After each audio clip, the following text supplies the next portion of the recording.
In the frozen heart of 1887.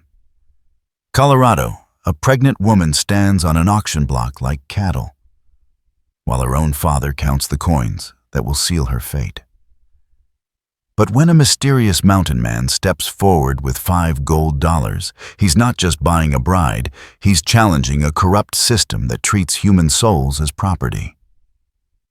Will love bloom in the wilderness, or will the railroad's greed destroy everything they're fighting to build?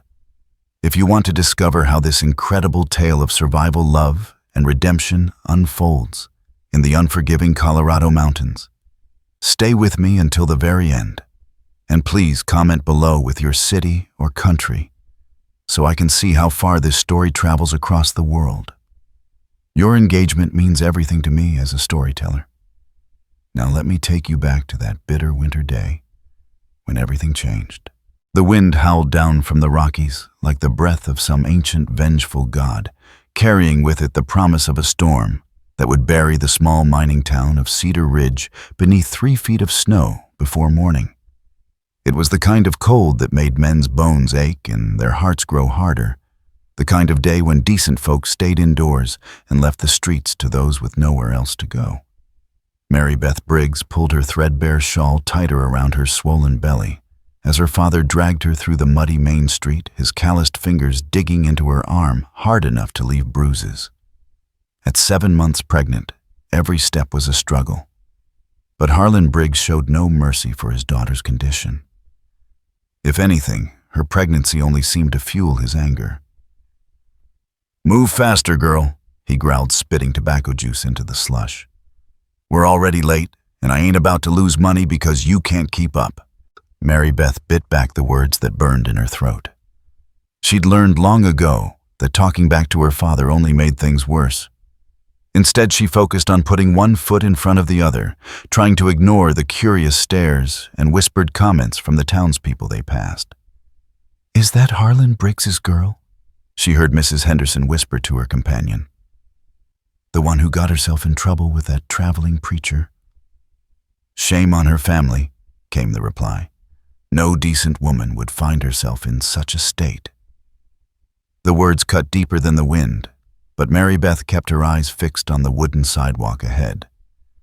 She knew what they thought of her, a fallen woman, damaged goods, a stain on her family's already tarnished reputation. The truth was more complicated, but truth had little value in a town like Cedar Ridge. The traveling preacher they spoke of had been a smooth-talking con man named Ezekiel Hawthorne, who'd swept into town the previous spring with a silver tongue and promises of salvation.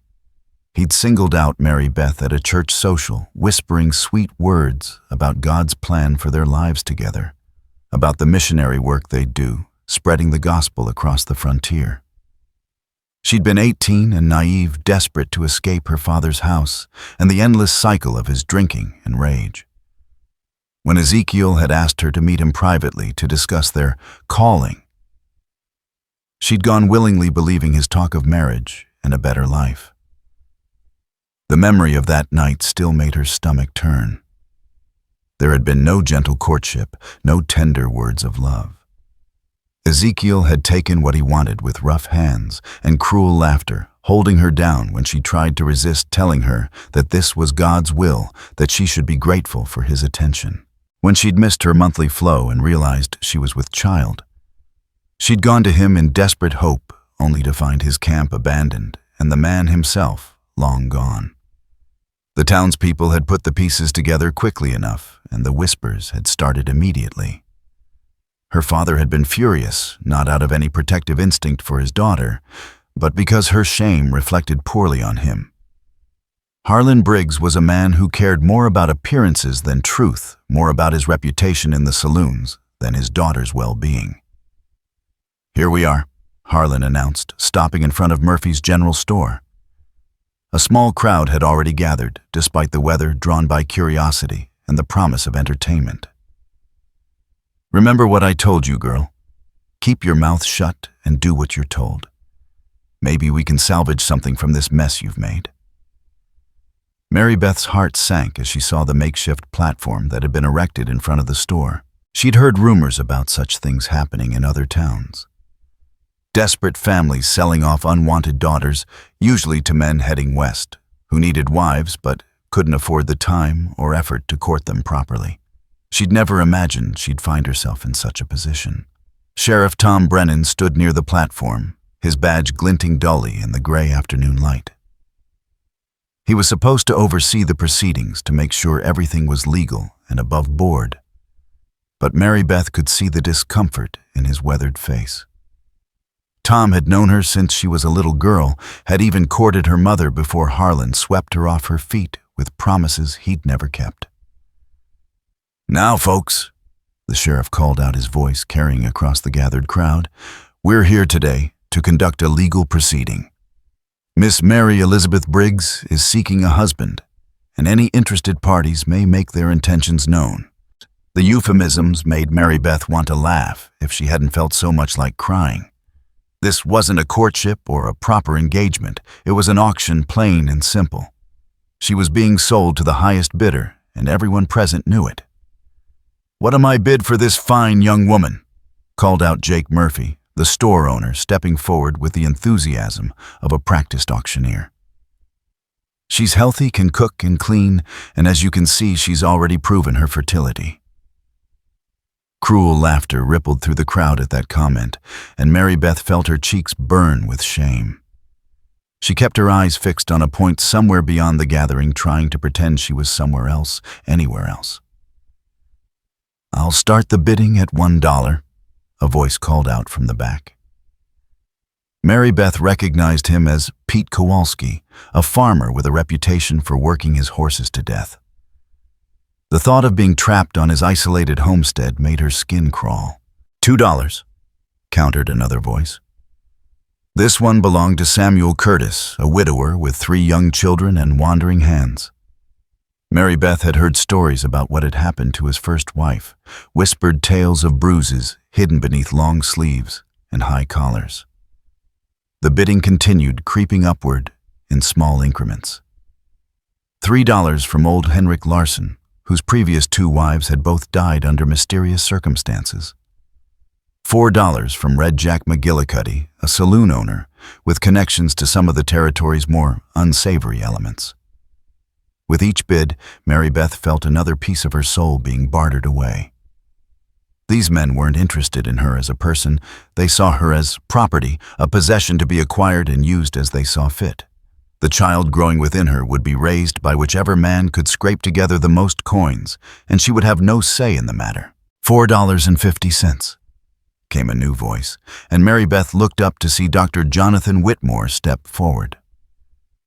She felt a flicker of hope. The doctor was at least a decent man, known for his kindness to his patients and his charitable work among the town's poor. But that hope was quickly dashed when she saw the look in his eyes. It wasn't compassion or even genuine affection.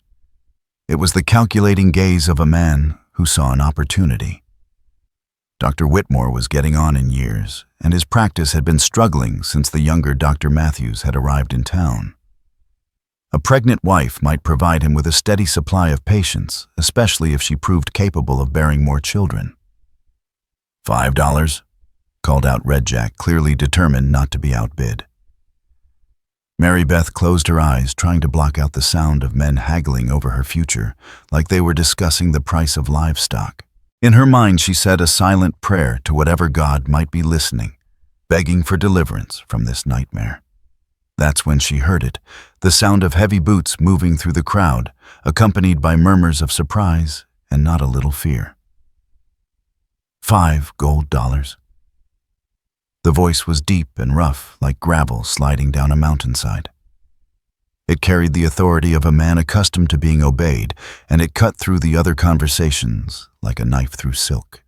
Mary Beth opened her eyes and saw the crowd parting to make way for a figure that seemed to have stepped out of legend itself.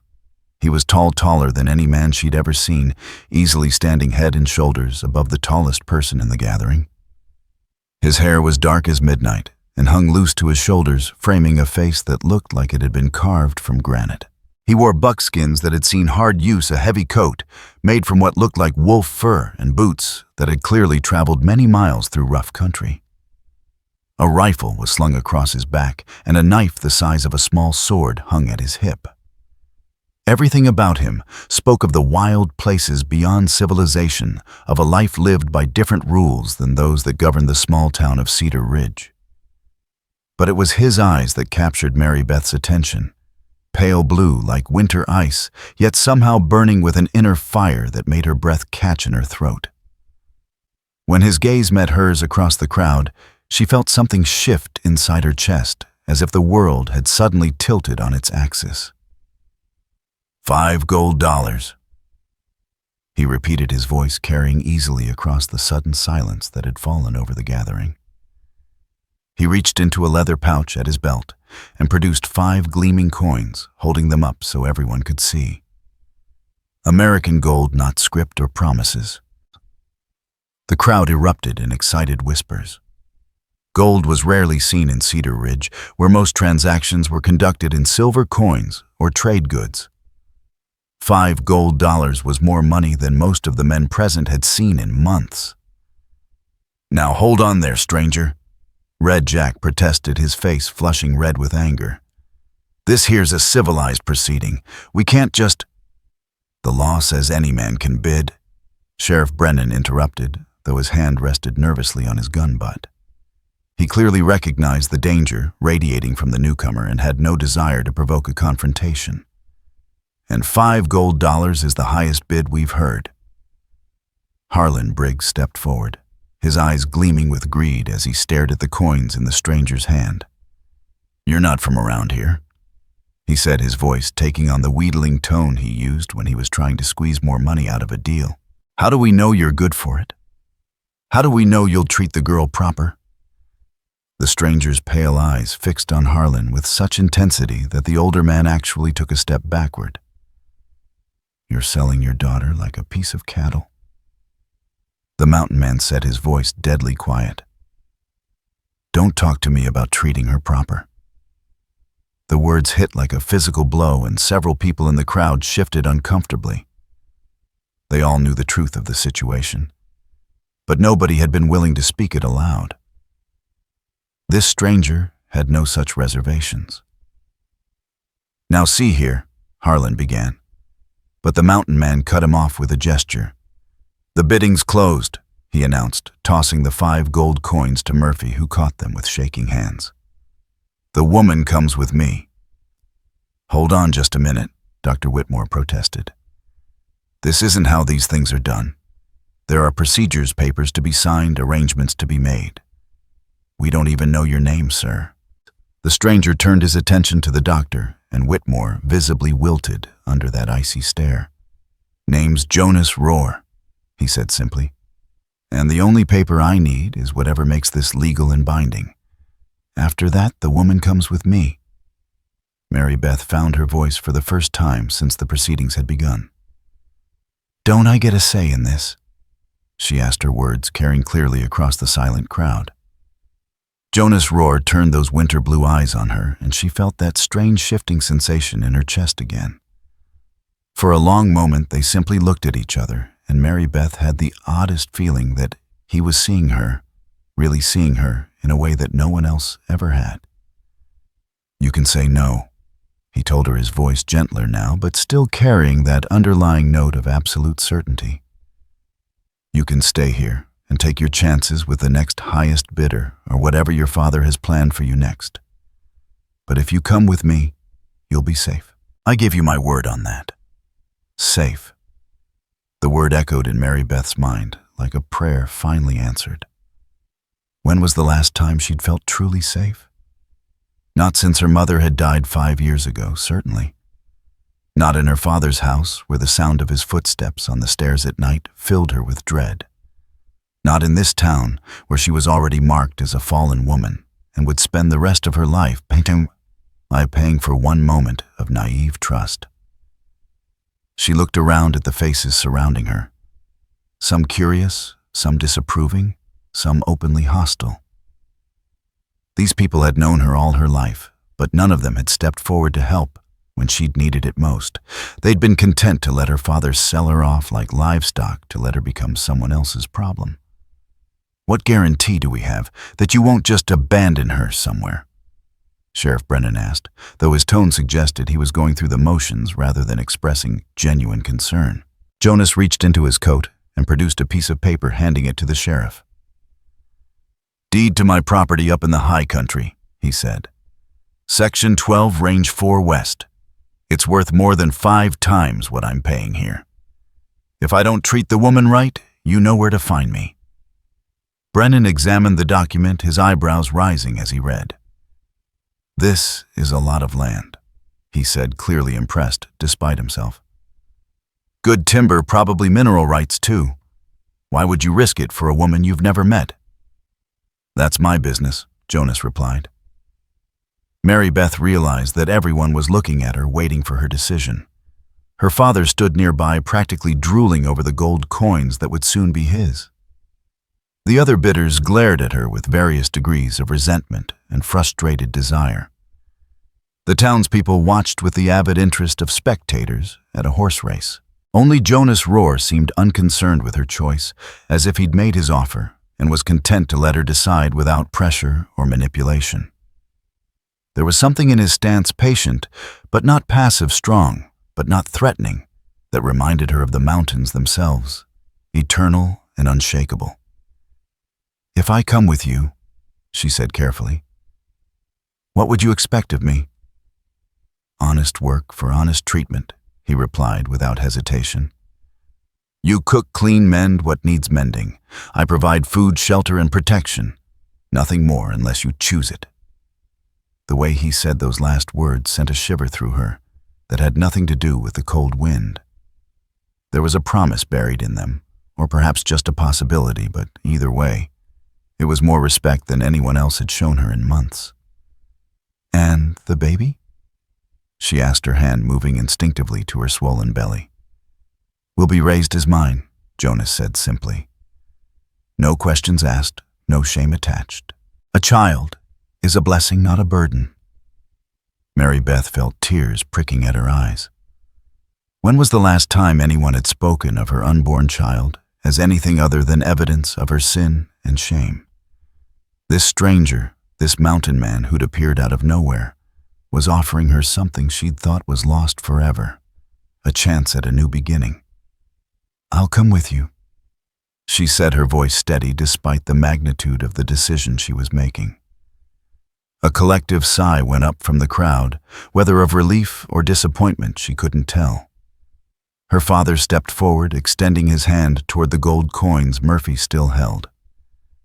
"Now hold on there, Harlan," Sheriff Brennan said. "There's still paperwork to be done. This needs to be recorded proper, especially if there's property involved."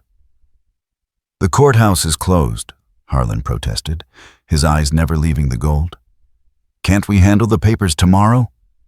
"The lady comes with me now," Jonas said, his tone brooking no argument. "Papers can be filed later." "But that's not," Dr. Whitmore began. He was cut off by a sound that made everyone freeze, the long, mournful howl of a wolf echoing down from the mountains that surrounded the town. It was answered by another howl, then another, until the air was filled with their wild music. Jonas tilted his head, listening to something the others couldn't hear. "Storm's coming," he said matter-of-factly. "Big one.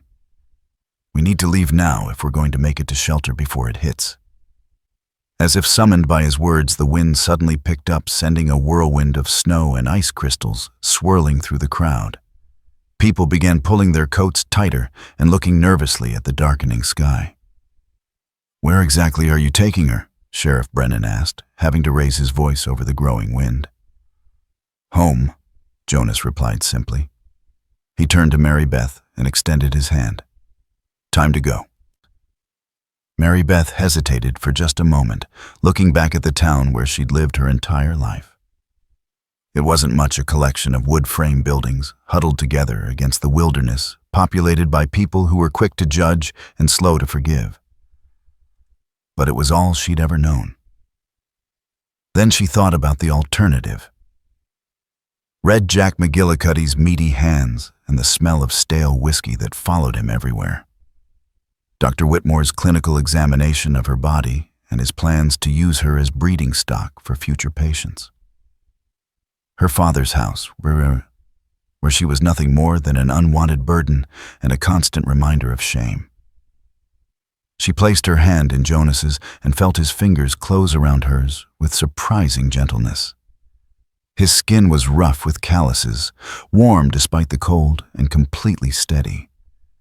For the first time in months, she felt anchored to something solid. "Wait," Harlan called out as Jonas began leading her away from the platform. "What about my money?" Jonas paused, his jaw tightening with barely controlled anger. "You'll get your 30 pieces of silver," he said, his voice dripping with disgust. "But don't expect to see your daughter again." "Now see here," Harlan spluttered.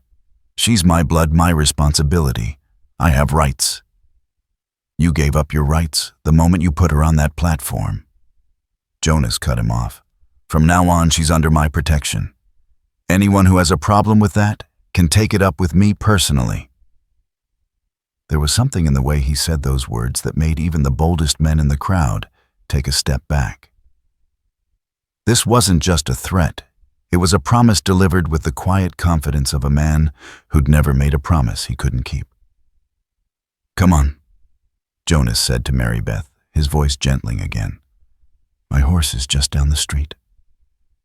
As they walked away from the crowd, Mary Beth heard the whispers starting up again behind them. "Did you see the size of him? Must be 7 feet tall at least. Those were wolf skins he was wearing. Real wolves. I heard tell of a mountain man up in the high country. Folks say he can talk to the animals, make them do his bidding. Probably just stories? Maybe. But I wouldn't want to cross him either way." Jonas seemed oblivious to the speculation swirling around him, focused entirely on getting Mary Beth to his horse. The animal was unlike anything she'd ever seen, a massive black stallion with intelligent eyes and a coat that gleamed like polished obsidian. It stood nearly 18 hands high, with the muscled build of a horse, bred for mountain work. "Easy Thunder," Jonas murmured, running his hand along the animal's neck. The horse whickered softly in response, pressing its nose against his shoulder in a display of obvious affection. "He's beautiful," Mary Beth breathed, reaching out tentatively to touch the stallion's muzzle. Thunder regarded her with curious dark eyes before gently nuzzling her palm. "He likes you," Jonas observed with what might have been surprise. "Thunder's not usually friendly with strangers." Mary Beth felt a flutter of pleasure at the observation. If this magnificent creature could accept her, maybe there was hope for her new life after all. Jonas helped her up onto the horse's back, his hands strong and careful as he lifted her. Despite her pregnant condition, she felt secure in the saddle, especially when Jonas swung up behind her. His arms came around her to grasp the reins, and she was surrounded by the comforting warmth of his body and the masculine sense of leather pine and something wild and clean that she couldn't quite identify. "Hold on," he murmured in her ear, and she felt his breath warm against her skin. Thunder moved forward with a smooth ground-eating stride that carried them quickly away from the town center and toward the trail that led up into the mountains. Mary Beth looked back once to see the crowd still gathered around the platform, her father clutching his gold coins while Sheriff Brennan tried to restore some semblance of order. Then they rounded a bend in the trail, and Cedar Ridge disappeared behind them as if it had never existed at all. The silence that followed was profound, broken only by the steady rhythm of Thunder's hooves on the snow-packed trail and the whisper of wind through the pine trees. Mary Beth had expected to feel afraid riding off into the wilderness with a complete stranger, but instead she felt something she hadn't experienced in months. Peace. "Are you warm enough?" Jonas asked after they'd been riding for several minutes. "Yes," she replied, and realized it was true.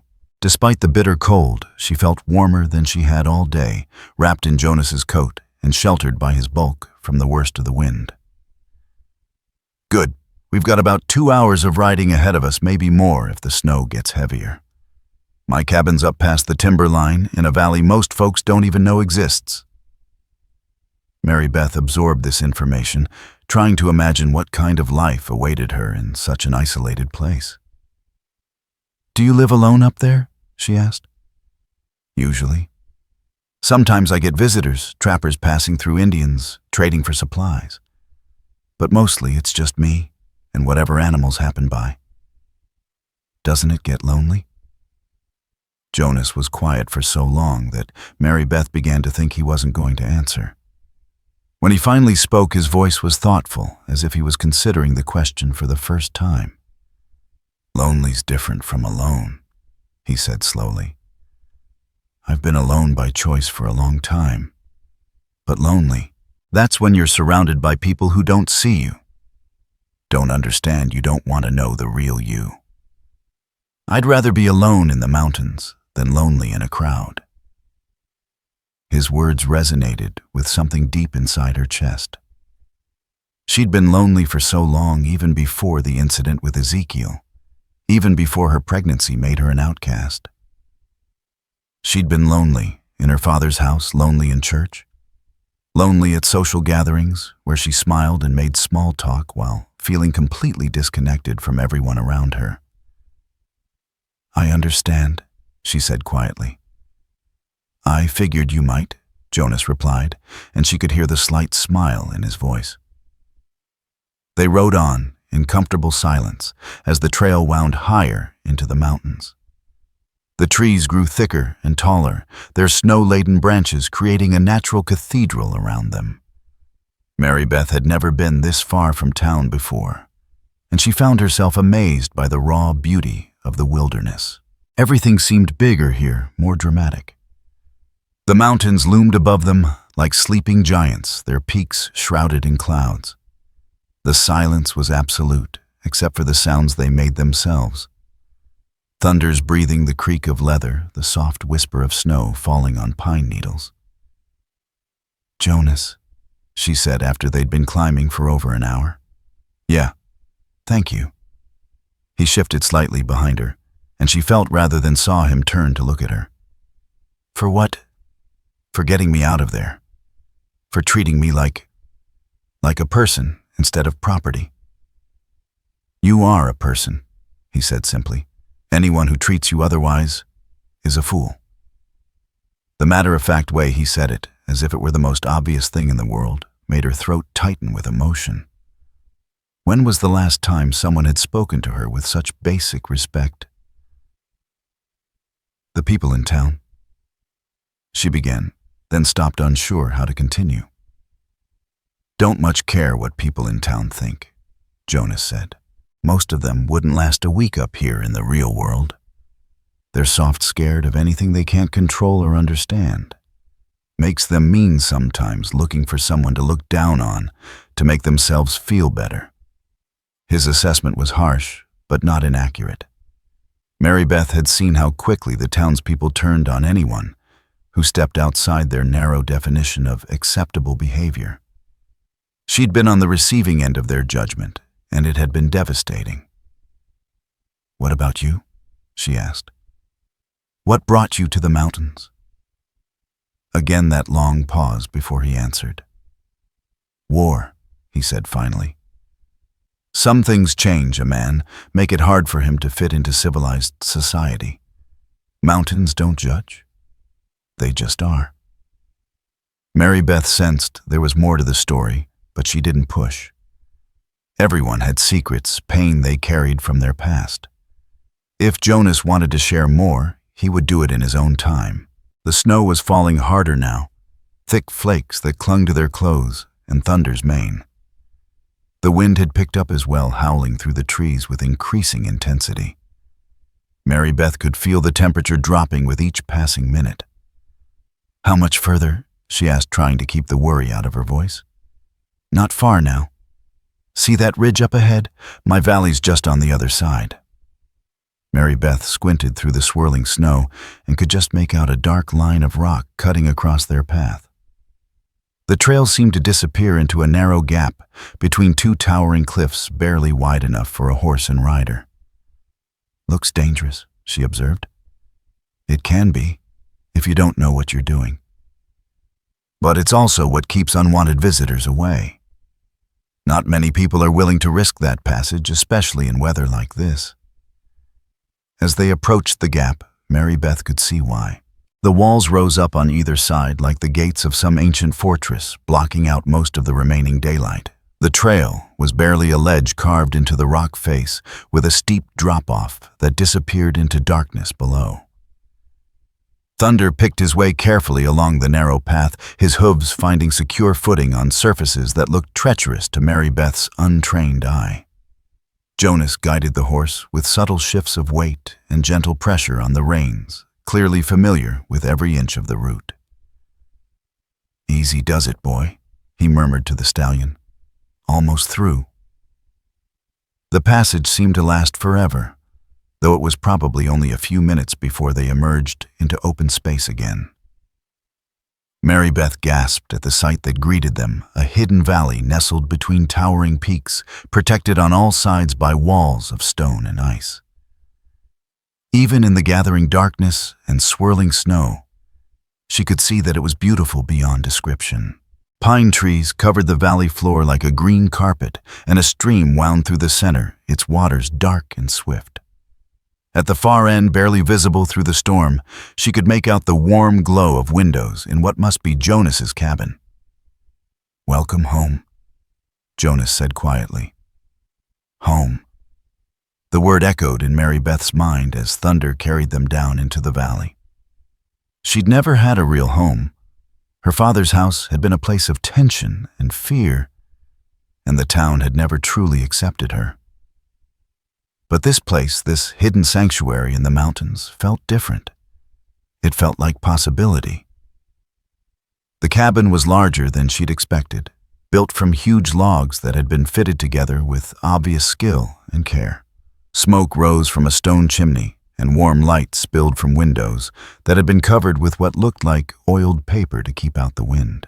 A small barn stood nearby, along with various outbuildings that suggested this was a working homestead rather than just a temporary shelter.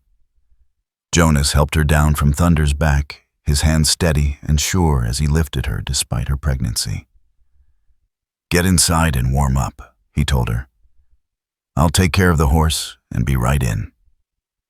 Mary Beth made her way to the cabin door, which opened at her touch to reveal a single large room, dominated by a massive stone fireplace. The interior was spartanly furnished, but clean and comfortable with handmade furniture that showed the same attention to craftsmanship as the cabin itself. A fire crackled merrily in the hearth, filling the space with warmth and dancing shadows. The walls were hung with various tools and weapons, and shelves held books, supplies, and what looked like Native American artifacts. Everything spoke of a man who was self-sufficient, but not uncivilized. Someone who had chosen solitude but hadn't abandoned all the comforts of home.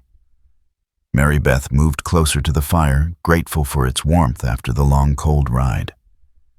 She was still standing there, trying to absorb the reality of her new situation, when Jonas entered the cabin.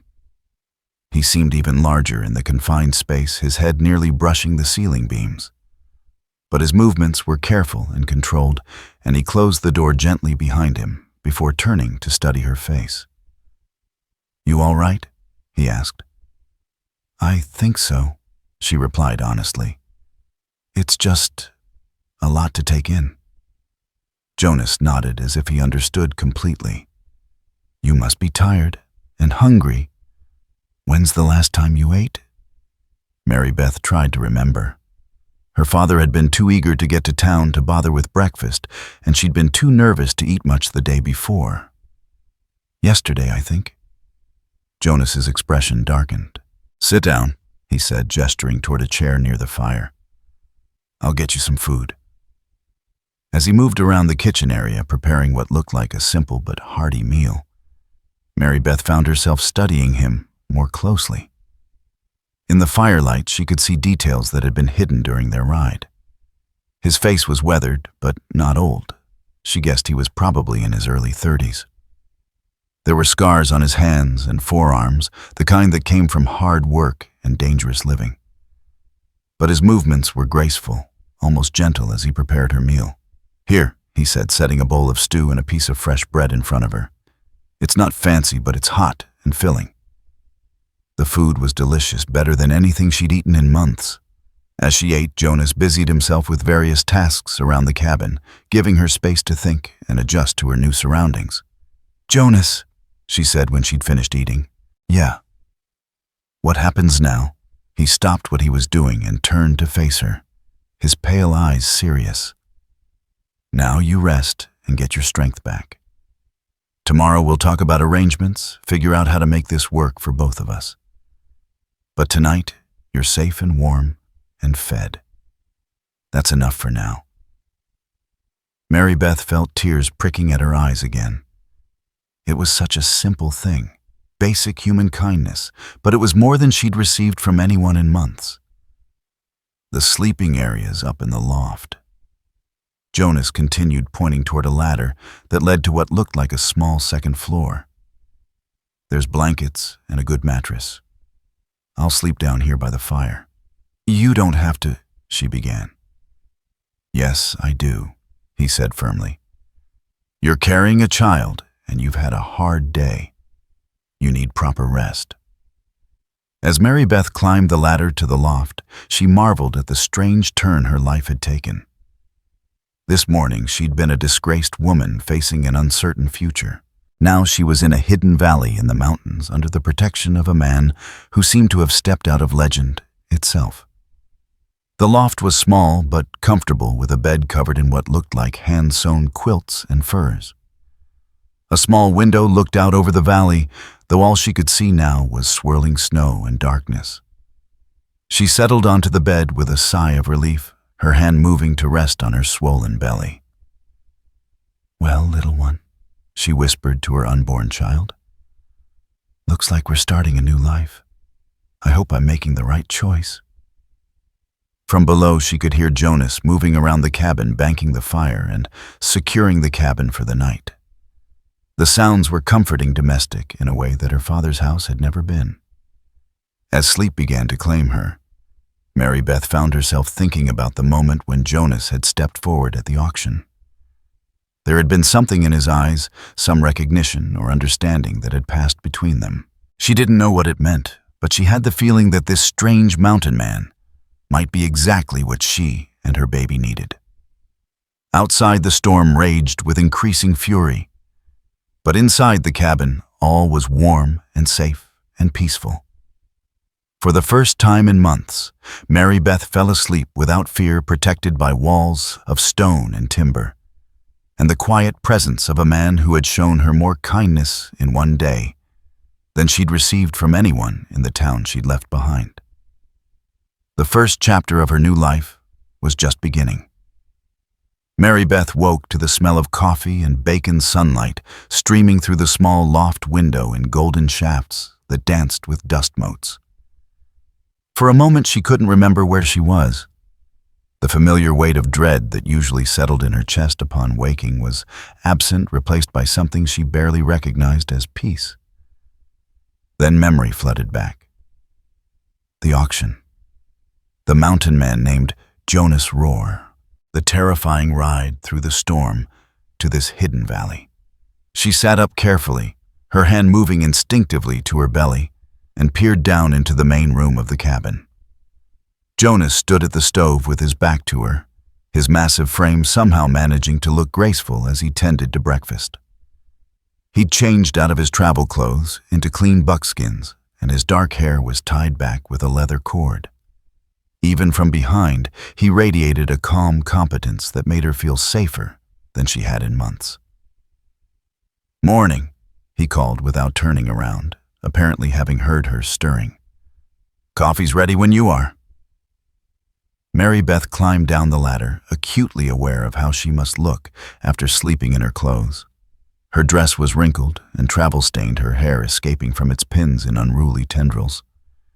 She felt self-conscious and uncertain, like a guest who wasn't sure of her welcome. "Did you sleep well?" Jonas asked, finally turning to face her. His pale blue eyes were kind, but carefully neutral, giving her space to find her footing in this new reality. "Better than I have in months," she admitted, accepting the cup of coffee he offered. The ceramic mug was warm against her palms, and the coffee was strong and black, exactly what she needed to clear the fog from her mind. Good. You needed the rest. Jonas returned to the stove where bacon sizzled in a cast-iron pan. Breakfast will be ready in a few minutes. The domestic normalcy of the scene struck Mary Beth as almost surreal. Yesterday, she'd been auctioned off like livestock, and now she was standing in a mountain cabin making small talk about breakfast with a man who was still essentially a stranger. Yet somehow it felt right in a way that nothing had felt right for a very long time. "Can I help?" she asked, needing something to do with her hands. "If you want. There's bread in that cupboard there and plates on the shelf." They worked together in comfortable silence, moving around each other in the small kitchen area with an ease that surprised them both. When they sat down to eat, Mary Beth found herself studying Jonas's face in the morning light. The harsh angles she'd noticed yesterday had softened somewhat, revealing a man who was younger than she'd first thought, probably not much older than 30. There were lines around his eyes that spoke of squinting into mountain sun and wind, and a scar along his left jaw that looked like it had come from something with claws rather than a blade. But his hands were gentle as he buttered a piece of bread, and his voice was soft when he spoke. "We should talk about how this is going to work," he said, his tone matter-of-fact but not unkind. "I don't want you feeling like you're trapped here or like you owe me something you're not willing to give." Mary Beth set down her fork, her appetite suddenly diminished by the weight of uncertainty. "What do you want from me?" she asked directly. "I mean, really want. Men don't usually spend $5 on a woman without expecting something in return." Jonas was quiet for a long moment, considering his words carefully. "I want a partner," he said finally. "Someone to share the work and the responsibility of keeping this place running. The mountains are beautiful, but they're not forgiving. It takes two people working together to build something that lasts." "And that's all," Mary Beth pressed, needing to understand the boundaries of their arrangement. "That's all I expect," Jonas replied. "Anything else?" He paused, his eyes meeting hers across the rough wooden table. "Anything else would have to be your choice, made freely without obligation or pressure. I'm not the kind of man who takes what isn't offered." The sincerity in his voice was unmistakable, and Mary Beth felt some of the tension leave her shoulders. She'd been bracing herself for demands for the kind of crude expectations that had been in the eyes of the other bidders yesterday. Instead, she was being offered something she'd never had before: respect. "What about the baby?" she asked, her hand moving unconsciously to her belly. "What about it? When it comes, it won't be yours. It'll be a constant reminder of—" She trailed off, unable to finish the sentence. "A constant reminder of what?" Jonas's voice was still gentle, but there was an edge of steel underneath. "That you trusted the wrong person. That you got taken advantage of by a man who should have protected you instead of hurting you." Mary Beth stared at him in shock. No one had ever framed her situation in those terms before. Everyone in town, including her own father, had made it clear that her pregnancy was the result of her own moral failing, her own weakness and sin. "It's not your fault," Jonas continued, his pale eyes burning with quiet intensity. "Whatever happened to you, whatever lies that bastard told you to get what he wanted, it's not your fault. And any child born of it is innocent.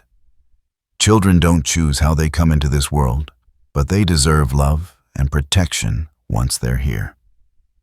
Tears spilled down Mary Beth's cheeks before she could stop them. She'd carried the weight of shame and guilt for so long that she'd forgotten it was possible to see her situation any other way.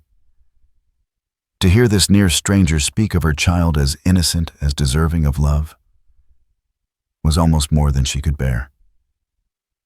"Hey," Jonas said softly, reaching across the table to touch her hand. "I didn't mean to upset you." "You didn't." Mary Beth managed through her tears. It's just, no one's ever said that before. About it not being my fault. Jonas's jaw tightened with controlled anger. Then no one in that town has a lick of sense. Or decency. They finished breakfast in a more companionable silence, the weight of unspoken understanding settling between them. When the dishes were cleared, Jonas showed Mary Beth around the cabin, explaining the layout and the daily routines that kept the place running. The main room served as kitchen dining area and sitting room with the massive fireplace, providing heat for the entire structure. The loft where she'd slept was cozy, but spacious enough for privacy.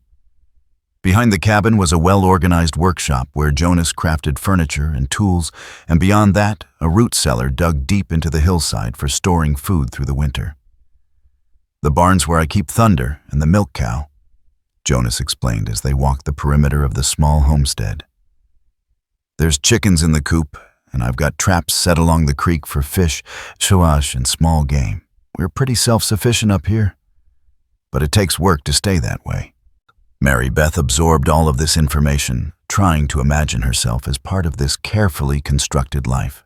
It was so different from the cramped, chaotic existence she'd known in town, where everything depended on the whims of other people and the fluctuations of the market. What do you do when you need supplies you can't make or grow? She asked. Trip to town twice a year, spring and fall. Sometimes I trade with the Ute band that passes through in summer. They're good people despite what you might have heard. And there's a few other mountain men scattered through these peaks. We help each other out when needed. The mention of Indians sent a small shiver of fear through Mary Beth. She'd heard stories all her life about savage tribes that murdered settlers and stole women and children. But Jonas spoke of them with casual familiarity as if they were simply neighbors rather than mortal enemies. Are they dangerous? She asked.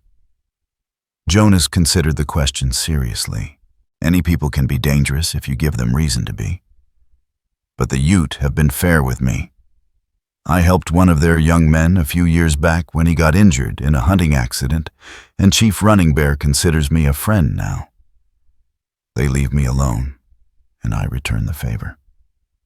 As they walked back toward the cabin, Mary Beth found herself relaxing for the first time since arriving. The valley was breathtakingly beautiful in the daylight, with snow-capped peaks rising all around like the walls of a natural cathedral.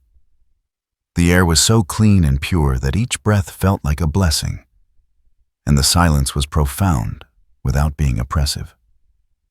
It's peaceful here, she said, surprising herself with the observation. That it is, Jonas agreed. Took me a while to get used to the quiet after. He trailed off, and Mary Beth sensed she was approaching another piece of his carefully guarded past. After what? Jonas stopped walking and turned to look at the mountains surrounding them, his expression distant. After the war, I was at Gettysburg, among other places. After you've heard that much death and destruction, silence feels like a gift. Mary Beth had heard stories about the Great Battle, of course. Every family in their part of Colorado had been touched by the war in some way, though the fighting had seemed like something happening in another world entirely. She tried to imagine Jonas as a young soldier facing the horrors that had broken so many men. Is that why you came to the mountains? She asked gently. Part of it. Jonas started walking again, his long strides eating up the ground. War changes a man, makes it hard to fit into the world he left behind. Up here, the only rules are the ones nature sets, and those make sense. Kill or be killed, prepare for winter, or freeze, work hard, or starve. Simple. Mary Beth thought about the complex web of social expectations and moral judgments that had governed her life in town, the endless scrutiny and whispered gossip that had made every day a trial. The idea of living by simpler, more honest rules was appealing in a way she hadn't expected. They spent the rest of the morning working together, Jonas showing Mary Beth how to care for the animals, while he tended to various maintenance tasks around the homestead. She found the physical work satisfying in a way that the endless rounds of social calls and church functions had never been. There was a clear purpose to everything they did, a direct connection between effort and survival that made each task feel meaningful. The milk cow, a placid brown creature named Bessie, seemed to accept Mary Beth immediately, standing patiently while she learned the rhythm of milking. The chickens were more suspicious, but they tolerated her presence as long as she brought grain for them to peck at. "You're a natural at this," Jonas observed, watching her scatter feed for the birds. "Most city folk are afraid of anything that doesn't come wrapped in paper." "I'm not really city folk," Mary Beth replied. "My mother grew up on a farm before she married my father. She taught me about animals before she died." "What happened to her?" "Fever when I was 13. After that, it was just me and my father, and he was—" She paused, searching for words that wouldn't sound like self-pity. "He was a different man after she was gone. Harder. Angrier." Jonas nodded with the understanding of someone who'd seen how grief could poison a person. Some folks don't know how to handle loss. They let it eat them up from the inside, make them mean. "Is that what happened to you?" Mary Beth asked, then immediately regretted the question. "I'm sorry, I shouldn't pry." "It's all right." Jonas leaned against the barn wall, his expression thoughtful. "I suppose it did for a while. Lost a lot of good friends in the war, saw things no man should have to see. When I came home, everything felt small, pointless. The things people worried about, the way they spent their days, none of it seemed to matter after what I'd been through." "So you came here?" "So I came here. Figured if I was going to be alone with my ghosts, I might as well do it somewhere beautiful." The honesty in his words touched something deep in Mary Beth's chest. She'd felt that same disconnection from the world around her, that sense of living on the outside of everyone else's reality. Her experience was different from his, but the isolation was familiar. "Do you still feel that way?" she asked. "Alone with your ghosts." Jonas was quiet for a long moment, his pale eyes fixed on the distant peaks. "Less so lately," he said finally, "especially since yesterday." Their eyes met across the small space between them, and Mary Beth felt that strange, shifting sensation in her chest again, as if something fundamental was changing inside her. There was something in Jonas's expression, not desire exactly, but recognition, as if he saw something in her that no one else had ever noticed. The moment was broken by a distant howl echoing down from the mountains above them. Jonas straightened immediately, his whole body going alert in a way that reminded Mary Beth of a wolf scenting danger. "What is it?" she asked suddenly, aware of how isolated they were, how far from any help. "Probably nothing," Jonas said, but his hand moved instinctively to the knife at his belt. "Could be wolves, or maybe a bear that got woken up early from winter sleep. But we should get back to the cabin anyway." As they walked back across the clearing, Mary Beth found herself acutely aware of the wilderness surrounding them. Yesterday, the isolation of the valley had felt like protection, a barrier between her and the judgment of the outside world. Now she realized it was also a barrier between them and any kind of help should they need it. "Jonas," she said as they reached the cabin door, "what happens if there's trouble up here, if someone gets hurt, or if there's danger?" "Then we handle it ourselves," he replied simply. "That's the price of living free. You can't count on anyone else to save you." The words should have been frightening, but instead, Mary Beth found them oddly comforting. After a lifetime of depending on other people's goodwill and protection, the idea of being self-sufficient was appealing. She might not know how to handle mountain dangers yet, but she could learn. Inside the cabin, Jonas moved to the window and stood looking out at the valley with the focused attention of a man who knew how to read the signs of approaching trouble. Mary Beth watched him, noting the way he seemed to blend with the shadows, becoming part of the landscape rather than standing apart from it. "Are you expecting someone?" she asked. Always, Jonas replied without turning around. The mountains are full of dangers, some human and some not. A smart man stays ready for both. As if summoned by his words, another howl echoed through the valley closer this time and answered by several others. Mary Beth moved to the window beside Jonas, peering out at the tree line, where shadows moved between the trunks. "Wolves," she whispered. "Yeah, but they're not hunting. That's a greeting call, not a challenge." Jonas relaxed slightly, though he remained alert. Probably just passing through on their way to better hunting grounds. Sure enough, after a few more minutes, a small pack of wolves emerged from the trees at the far end of the valley. Even at a distance, Mary Beth could see they were magnificent creatures. Their gray and black coats gleaming in the afternoon sun as they moved with fluid grace across the snow.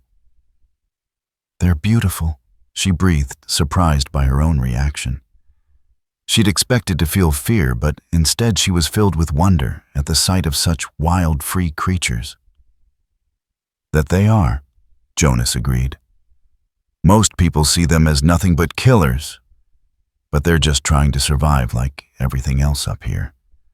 They have their place in the order of things." The wolves paused at the creek to drink their leader, a massive gray male, with intelligent yellow eyes, lifting his head to look directly at the cabin. For a moment, Mary Beth felt as if he was studying them, taking their measure just as Jonas had taught her to assess potential threats. Then, as suddenly as they'd appeared, the pack moved on, disappearing into the trees on the opposite side of the valley, like ghosts made of mist and shadow. "Will they come back?" Mary Beth asked. "Maybe. Depends on what they find up in the high country. But they won't bother us unless we give them reason to. Wolves are smart. They know humans mean trouble."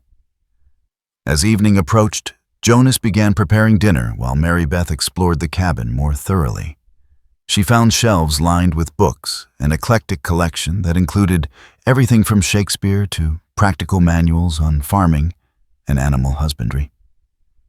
There were also journals filled with Jonas's careful handwriting, documenting weather patterns, animal migrations, and the changing seasons in the high country. "You're educated," she observed, running her fingers along the spine of a volume of poetry. "My mother was a school teacher before she married my father," Jonas replied from the kitchen. "She made sure I could read and write before I was old enough to help with the farm work. Said a man without learning was only half a man." "She sounds like a wise woman." "She was. Died when I was 16, just before I enlisted. Sometimes I wonder what she'd think of the way I've chosen to live." Mary Beth heard the note of uncertainty in his voice and turned to study his profile as he worked. "I think she'd be proud," she said quietly. "You've built something good here, something honest. That takes strength and wisdom." Jonas glanced at her over his shoulder, and she saw surprise in his pale eyes, as if he wasn't used to receiving such straightforward praise. "Thank you," he said simply. As they ate dinner by the light of the fire, Mary Beth found herself sharing stories from her own childhood memories of her mother's garden, the songs she used to sing while doing household chores, the way she'd made even the most mundane tasks feel special through her gentle presence. "She sounds like she was a good mother," Jonas said when Mary Beth finished describing one particularly vivid memory. "She was. I keep hoping I'll be half as good to my own child." Mary Beth's hand moved to her belly, where the baby was beginning to show signs of movement. "I worry sometimes that I don't know enough, that I won't be strong enough to protect him or her the way a mother should." "Strength isn't just about fighting off danger," Jonas said thoughtfully. "It's about making hard choices, sacrificing for the people you love, standing up for what's right, even when it costs you. From what I've seen, you've got that kind of strength in abundance." The conviction in his voice made Mary Beth's throat tighten with emotion. She'd spent so many months feeling weak and helpless, at the mercy of forces beyond her control. To hear this strong, capable man speak of her as if she possessed real strength was almost overwhelming. "I hope you're right," she said softly. "I am." Jonas reached across the table and covered her hand with his own, the contact warm and reassuring. "Trust me on this. I've seen enough people in crisis to know the difference between those who break and those who bend. You're a bender, not a breaker." That night, as Mary Beth settled into the loft bed, she found herself thinking about the strange turns her life had taken. 2 days ago, she'd been a disgraced woman facing an uncertain future. Now she was in a hidden valley with a man who saw strength where others saw weakness, who spoke of her unborn child as a blessing rather than a burden. It was too much to hope that this feeling of safety and acceptance would last. But for now, it was enough. Outside, the wind whistled through the pine trees, and somewhere in the distance, wolves sang their ancient songs to the stars.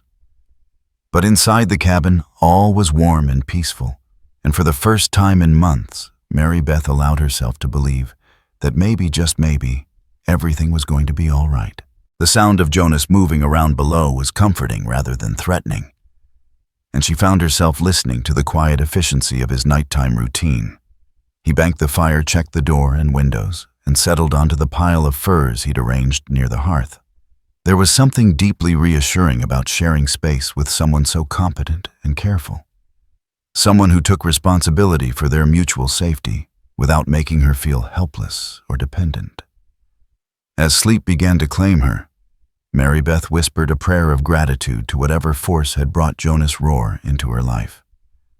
She didn't know what the future held, but for the first time in longer than she could remember, she was looking forward to finding out.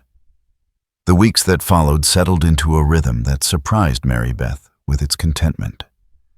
Each morning brought new lessons as Jonas taught her the intricate skills needed to survive in the high country.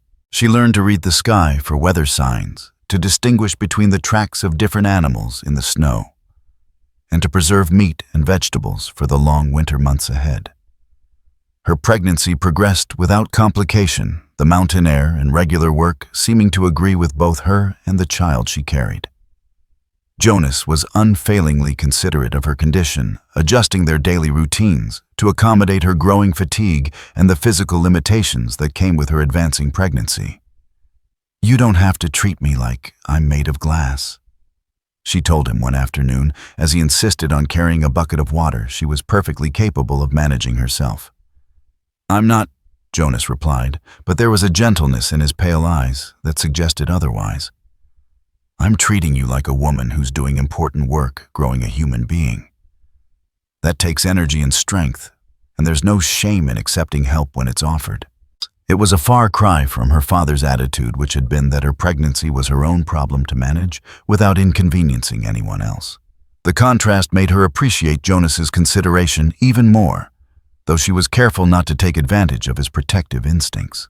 As March gave way to April, the snow began to retreat from the lower elevations of the valley, revealing patches of dark earth and the first tentative shoots of spring grass.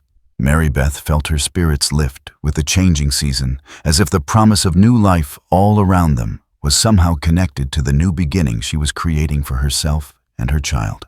It was during one of these bright spring mornings that their peaceful routine was shattered by the arrival of unexpected visitors. Mary Beth was hanging laundry on the line Jonas had strung between 2 pine trees when she heard Thunder's warning whinny from the pasture. The stallion's head was up his ears, pricked forward as he stared toward the narrow passage that led into the valley. "Jonas?" She called, her voice carrying the note of alarm that months in the wilderness had taught her to recognize. He appeared from the workshop within seconds, moving with the fluid speed that still amazed her. His rifle was in his hands, and his eyes were already scanning the tree line for signs of trouble. "How many?" he asked quietly, not bothering to question her instinct for danger. "I don't know. Thunder sees something, but I can't tell what."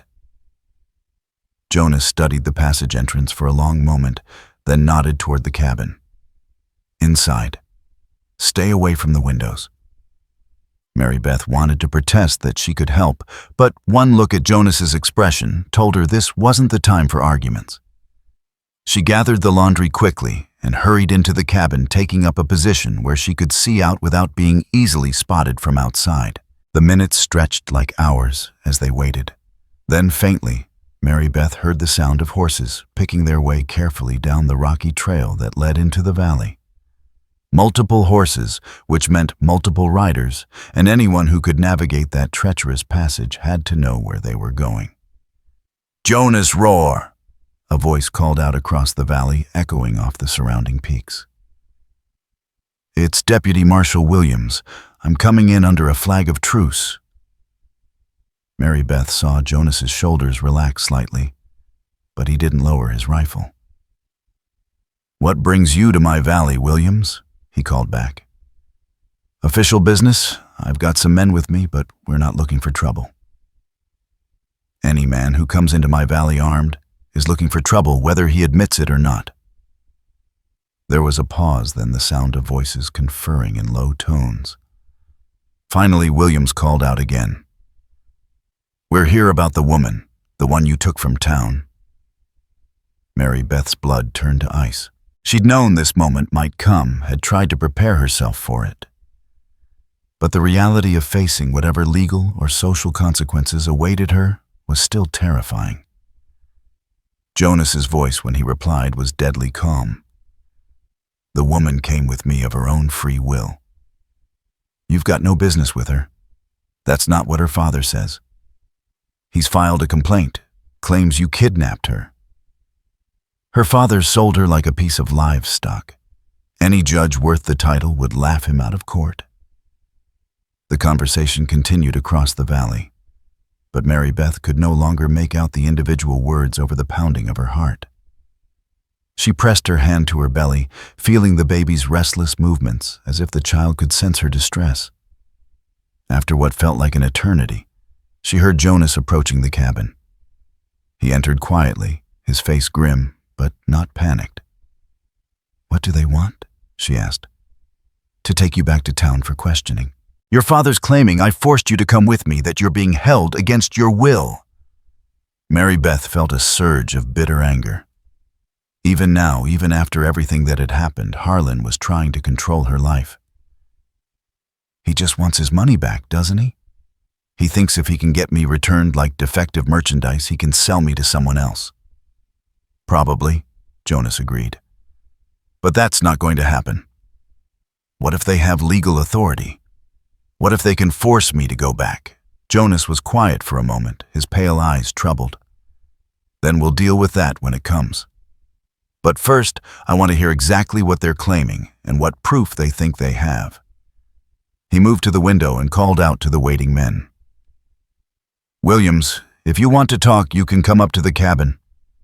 But only you, and you leave your weapons with your men." Another pause, then Williams replied, "All right, but I want to see the woman, make sure she's unharmed." "She's fine. You can see for yourself." Mary Beth watched from the window as a single rider separated from the group and made his way across the valley floor. Deputy Marshal Williams was a thin, nervous-looking man in his 40s, with the pale complexion of someone who spent most of his time indoors. He kept glancing around the valley as if expecting an ambush, clearly uncomfortable in the wilderness setting. Jonas opened the cabin door as Williams approached, but he remained in the doorway with his rifle prominently displayed. "That's close enough," he said when the deputy was still 20 feet away. "Say your piece." Williams dismounted and approached on foot, his hands carefully visible and empty. "Mr. Rohr, I'm here on official business. We've received a complaint that you abducted Miss Briggs against her will and are holding her prisoner." "And who filed this complaint?" "Her father, Harlan Briggs. He says his daughter was coerced into leaving with you, that she was in no condition to make rational decisions due to her condition." Mary Beth stepped into the doorway beside Jonas, her chin raised defiantly. "Deputy Williams, I remember you from town. You know me well enough to judge whether I'm being held prisoner." Williams looked genuinely relieved to see her apparently unharmed. "Miss Briggs, I'm glad to see you're well. But I have to ask, are you here of your own free will? Has this man threatened you or forced you to stay against your wishes? I came here because it was my choice, Mary Beth said firmly. Mr. Roar has treated me with nothing but respect and kindness. If anyone threatened or coerced me, it was my own father when he put me on that auction block like a piece of property. Williams shifted uncomfortably. Now, Miss Briggs, I understand your father was trying to secure your future given your circumstances. Perhaps the arrangement wasn't ideal, but... The arrangement was slavery. Jonas interrupted, his voice cold as winter wind. And if you think there's anything legal or decent about a man selling his pregnant daughter to the highest bidder, then you're not fit to wear that badge. Now see here. No, you see here. Jonas stepped forward, and Williams instinctively backed away from the barely controlled anger radiating from the mountain man. That woman was treated like chattel put on display for a bunch of men who saw her as nothing more than a commodity to be bought and used. If you want to arrest someone for what happened that day, start with Harlan Briggs.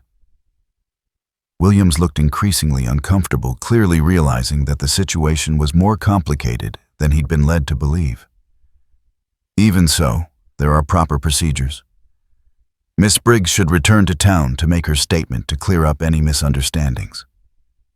What misunderstandings? Mary Beth demanded. That I chose to leave with a man who offered me safety and respect, instead of staying to be sold to the next highest bidder, that I preferred the company of someone who treats me like a human being instead of damaged goods. Your father says you weren't thinking clearly, that your condition affected your judgment. My condition is pregnancy, not insanity, Mary Beth snapped. I was perfectly capable of making my own decisions, and I made them. If my father has a problem with that, he can take it up with me directly instead of sending the law to drag me back like a runaway slave. Williams looked from Mary Beth to Jonas and back again, clearly seeing that whatever he'd expected to find here, it wasn't a woman being held against her will. But he also had his orders, and backing down now would mean admitting he'd been sent on a fool's errand.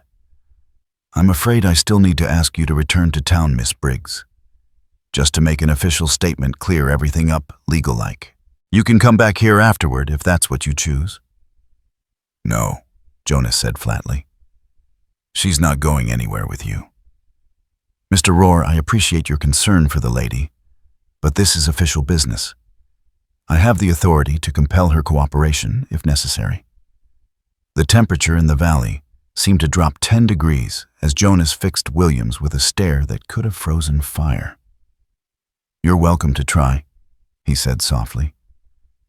But I should mention that this valley is on my property, legally purchased and registered with the territorial government. That makes you trespassers, and mountain law gives me the right to defend my land and my family against unwanted intruders. Family, Miss, Williams repeated, latching onto the word. Miss Briggs is under my protection, Jonas clarified. That makes her family as far as I'm concerned. Mary Beth felt a warm surge of gratitude at the simple declaration. In all her life, no one had ever claimed her as family with such certainty and conviction. Williams was clearly in over his head, faced with a situation his superiors hadn't prepared him for. Look, I don't want trouble, but I've got my orders, and... He was interrupted by the sound of gunfire from the direction of his men, followed by shouts of alarm and the frightened whinnying of horses. Jonas grabbed his rifle and was moving before the echoes died away, with Mary Beth close behind, despite his sharp command for her to stay in the cabin. At the edge of the valley, chaos reigned.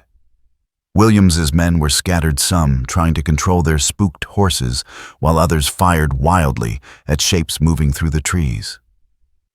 It took Mary Beth a moment to realize what they were shooting at: a band of Ute warriors who had apparently been observing the proceedings from concealment. Cease fire! Jonas roared, his voice carrying across the valley with startling authority. Cease fire, you idiots! But the damage was already done. One of the warriors lay motionless among the rocks, and Mary Beth could see blood staining the snow around him. The remaining Utes had taken cover, but their war cries echoed off the canyon walls, promising retribution for their fallen comrade. "Running Bear," Jonas called out, in what Mary Beth realized must be the Ute language. The words were harsh and guttural, but his tone was clearly one of urgent negotiation rather than challenge. A voice answered from the rocks, angry and accusatory. Jonas replied in the same language, his hands spread wide in a gesture of peace. The conversation continued for several tense minutes, while Williams and his men huddled together, clearly terrified by the situation they'd stumbled into. Finally, a tall figure emerged from the rocks, a man in his 50s with graying braids and the bearing of natural authority. His face was painted for war, and his eyes burned with controlled fury as he surveyed the scene. "Running Bear," Jonas said, switching to English as he approached the chief. "This was not my doing. These men came here without my permission." "Your valley, your responsibility," Running Bear replied, his English heavily accented, but clear. "My nephew is dead because you bring soldiers to sacred hunting grounds." "I know, and I'm sorry for your loss. But these men aren't soldiers, they're lawmen from the town here on civilian business. They didn't know your people were here."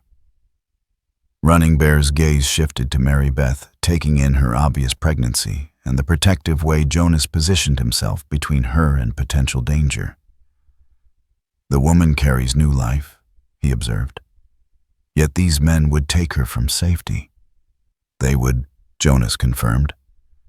"Her own father sold her like a horse, and now he wants her returned so he can sell her again." The chief's expression darkened further. "White man's ways," he said with disgust. "No honor, no respect for the sacred bond between parent and child." Williams, who had been listening to this exchange with growing horror, finally found his voice. "Now see here, we didn't know there were Indians in the area. This was just supposed to be a simple legal matter." Running Bear turned his attention to the deputy, and Williams actually took a step backward from the intensity of that stare. "Simple," the chief repeated. "My nephew's death is simple matter. That is, we didn't mean for anyone to get hurt. My men thought they were under attack." "Your men are fools who shoot first and ask questions later," Jonas said harshly. "They've violated Ute hunting grounds and spilled blood on sacred land. Under tribal law, that demands justice." Mary Beth could see Williams beginning to panic as he realized the full scope of what had happened. What was supposed to be a routine retrieval had turned into a potential massacre, and he was completely out of his depth. "What kind of justice?" Williams asked, his voice barely above a whisper. Running Bear and Jonas exchanged a long look, and Mary Beth had the distinct impression that some kind of wordless communication was taking place between them. Finally, the chief spoke. "Blood debt must be paid," he said simply. "But Mountain Walker speaks truth. This was not his doing. The woman carries life, and she has chosen her path freely. We will not pursue blood from them." "What about us?" Williams asked. "That depends," Running Bear replied.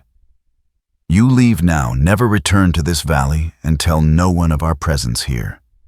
Do this, and we consider the matter closed. But if any of you speak of what happened today, if you bring more soldiers to our hunting grounds, then blood debt will be collected in full." Williams looked around at his men, seeing the same fear in their faces that must have been written on his own. The idea of returning to town and reporting failure was unpleasant, but the alternative was clearly worse. "We'll go," he said quickly, "right now. And we won't say anything about any of this." "See that you don't," Jonas said. "And Williams, if anyone else comes looking for Miss Briggs, you make sure they understand that she's under the protection of both mountain law and tribal authority. Anyone who wants to challenge that is welcome to try, but they'd better come prepared for war." The deputy nodded frantically, clearly eager to be gone from this place where simple legal matters turned into life and death confrontations.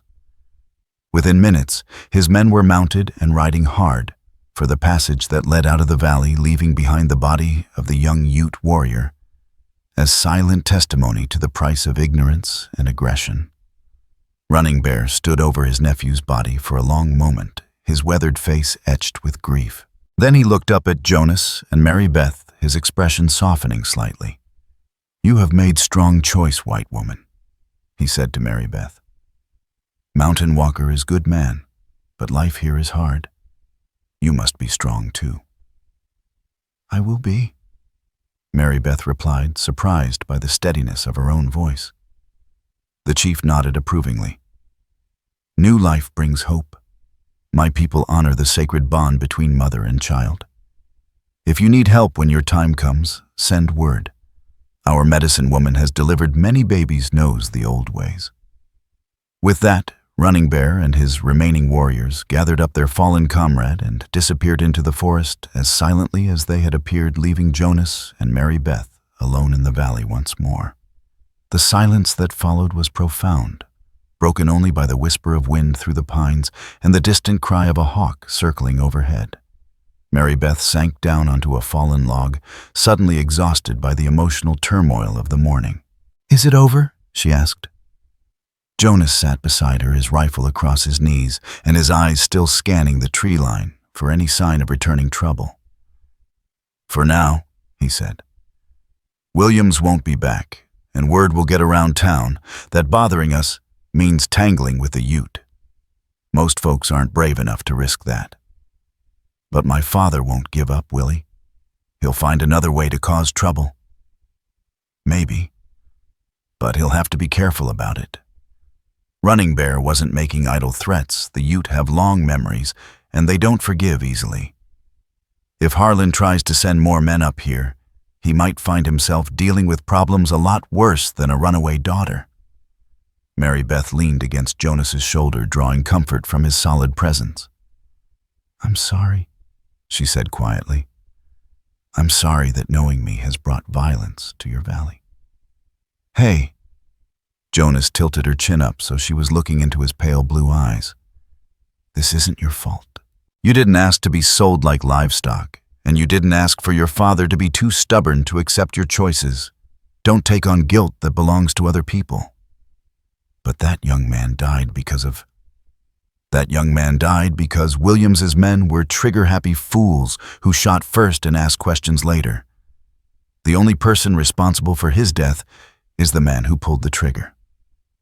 Mary Beth wanted to believe him, but the weight of guilt was hard to shake. It seemed like everywhere she went, violence and tragedy followed in her wake.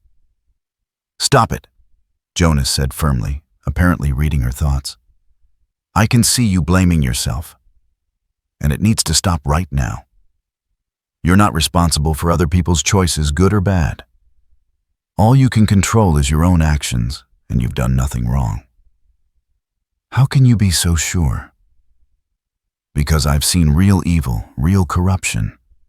I've seen what it looks like when someone chooses to hurt others for their own gain. That's not you, Mary Beth. You're a good person who's been hurt by bad people, and there's a difference." The conviction in his voice was absolute, and Mary Beth found herself believing him, despite her own doubts. There was something about Jonas that made it impossible to doubt his sincerity. When he spoke, it was with the authority of someone who had seen enough of the world to know the difference between truth and lies. "What happens now?" she asked. "Now we go on with our lives," Jonas replied. "We prepare for winter, we get ready for your baby to be born, and we don't let fear of what might happen stop us from building something good here." As they walked back to the cabin, Mary Beth felt some of her earlier peace returning. The confrontation with Williams and the tragic death of the young warrior had been a stark reminder that the outside world could intrude on their sanctuary at any time. But it had also shown her that Jonas was willing to fight for her to protect her and her unborn child, even against overwhelming odds. That evening, as they sat by the fire sharing a quiet dinner, Mary Beth found herself thinking about Running Bear's words. The chief had called Jonas Mountain Walker, a name that spoke of respect and recognition. It was clear that the Ute considered him more than just another white settler. He was someone who belonged in this wild country, someone who understood and respected the ancient rhythms of life in the high places. "Running Bear called you Mountain Walker?" she said suddenly.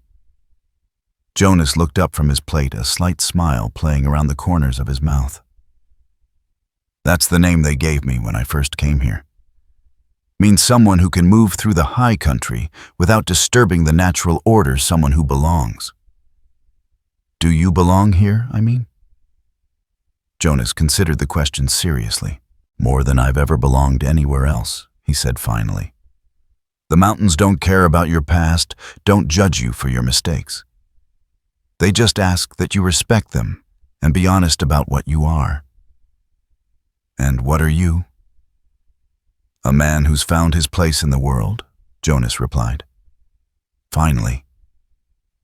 Mary Beth felt a flutter of movement in her belly as the baby shifted position, reminding her of the new life growing within her. Soon, very soon, she would be a mother responsible for another human being's safety and happiness. The thought was both terrifying and exhilarating. "Jonas," she said softly, "thank you." "For what?" "For giving me a chance to find my place too." He reached across the table and took her hand, his fingers warm and calloused and completely steady. "Thank you for letting me." Outside, the wind sang through the pines, and somewhere in the darkness, an owl called to its mate. The valley settled into the peaceful quiet of night. But inside the cabin, two people sat by the fire and contemplated the future they were building together, one careful choice at a time. The peaceful weeks that followed the confrontation with Deputy Williams seemed almost too good to be true. Mary Beth found herself constantly waiting for the next crisis, the next threat to their fragile sanctuary. But none came. The valley settled into the rhythm of late spring, with wildflowers blooming in hidden meadows and the creek running high with snowmelt from the peaks above. Her pregnancy had progressed to the point where simple tasks became increasingly difficult. At 8 months, she could no longer see her own feet, and climbing the ladder to the loft required Jonas's assistance.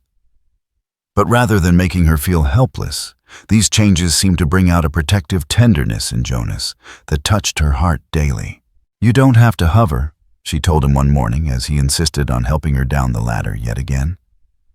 "Women have been having babies for thousands of years without this much fussing." "Not my women," Jonas replied simply, and the casual possessiveness in his voice sent a warm shiver through her that had nothing to do with the morning chill.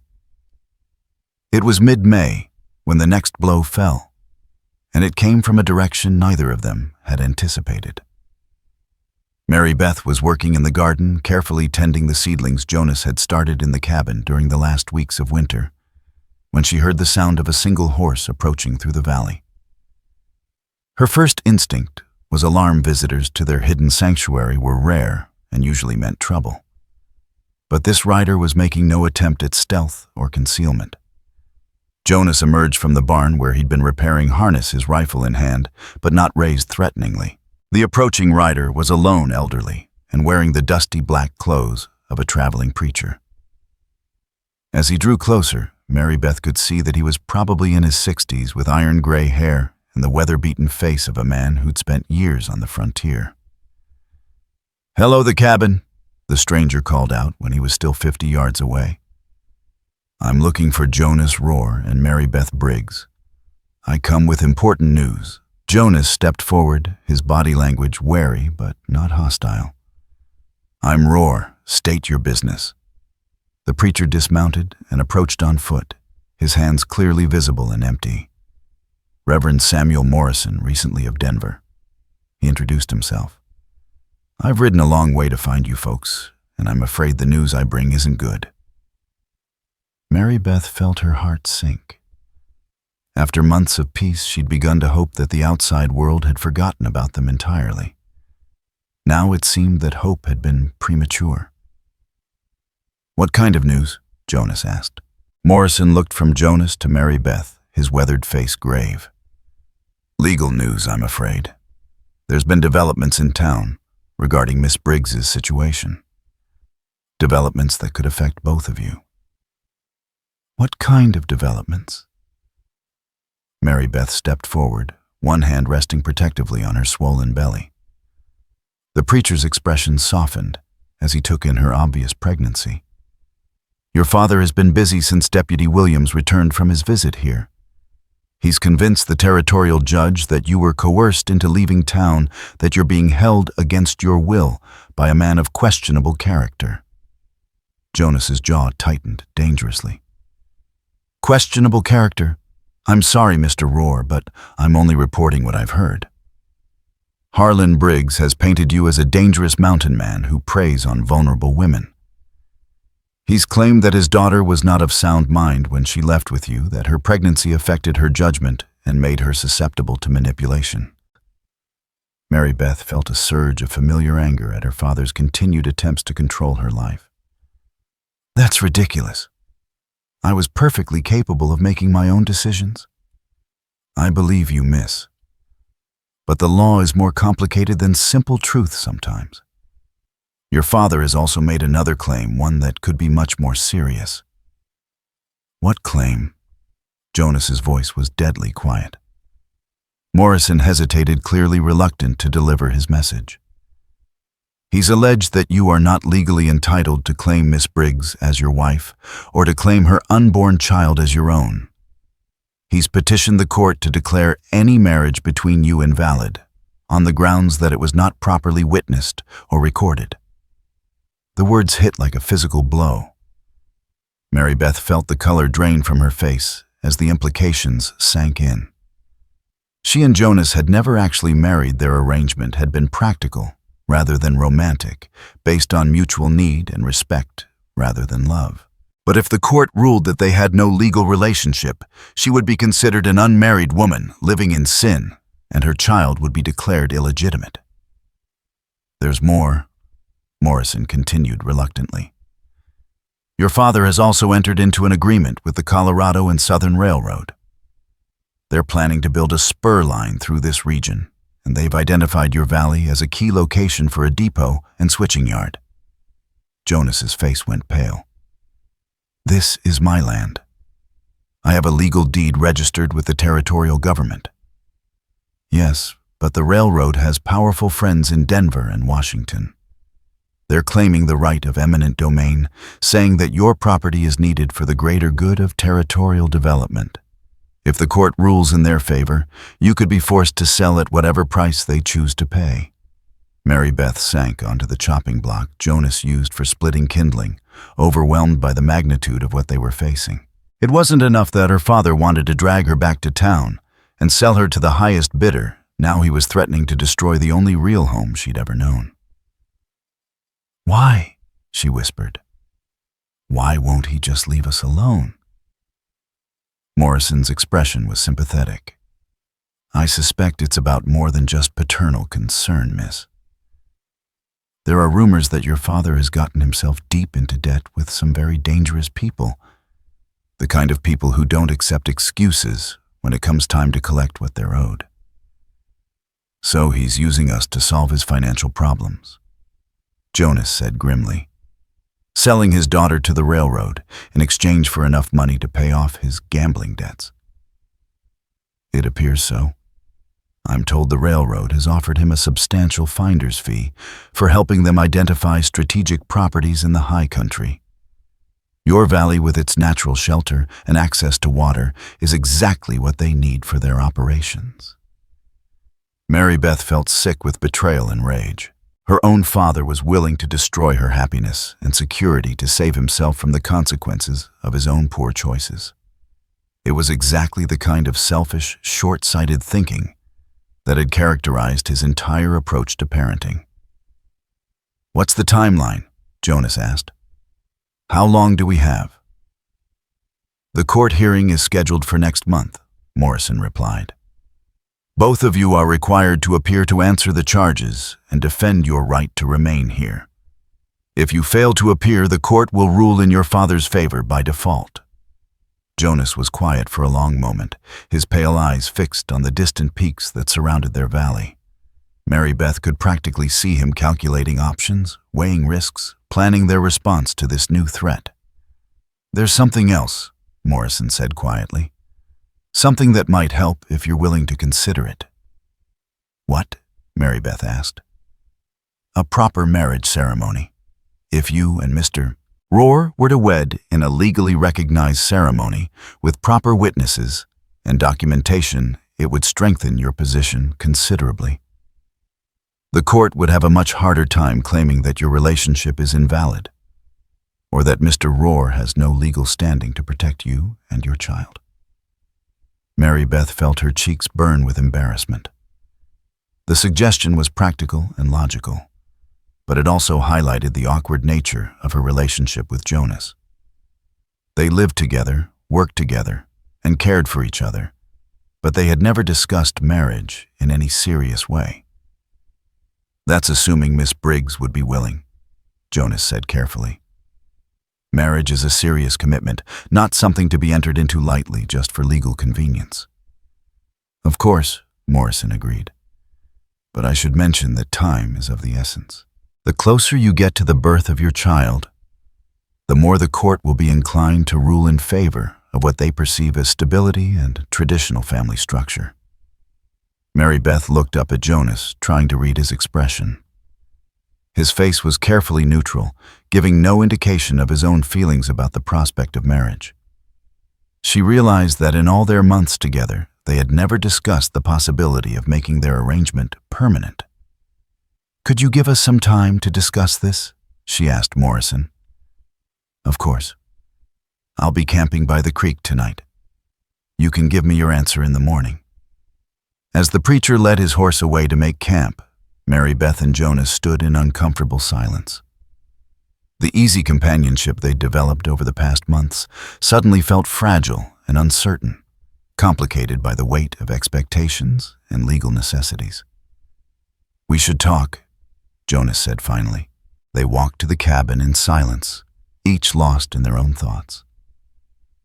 Inside, Jonas busied himself with building up the fire while Mary Beth settled into her favorite chair, trying to organize her chaotic emotions.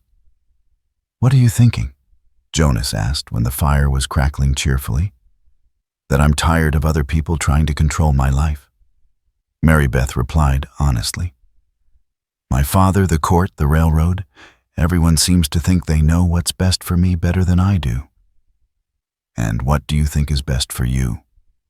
Mary Beth considered the question seriously.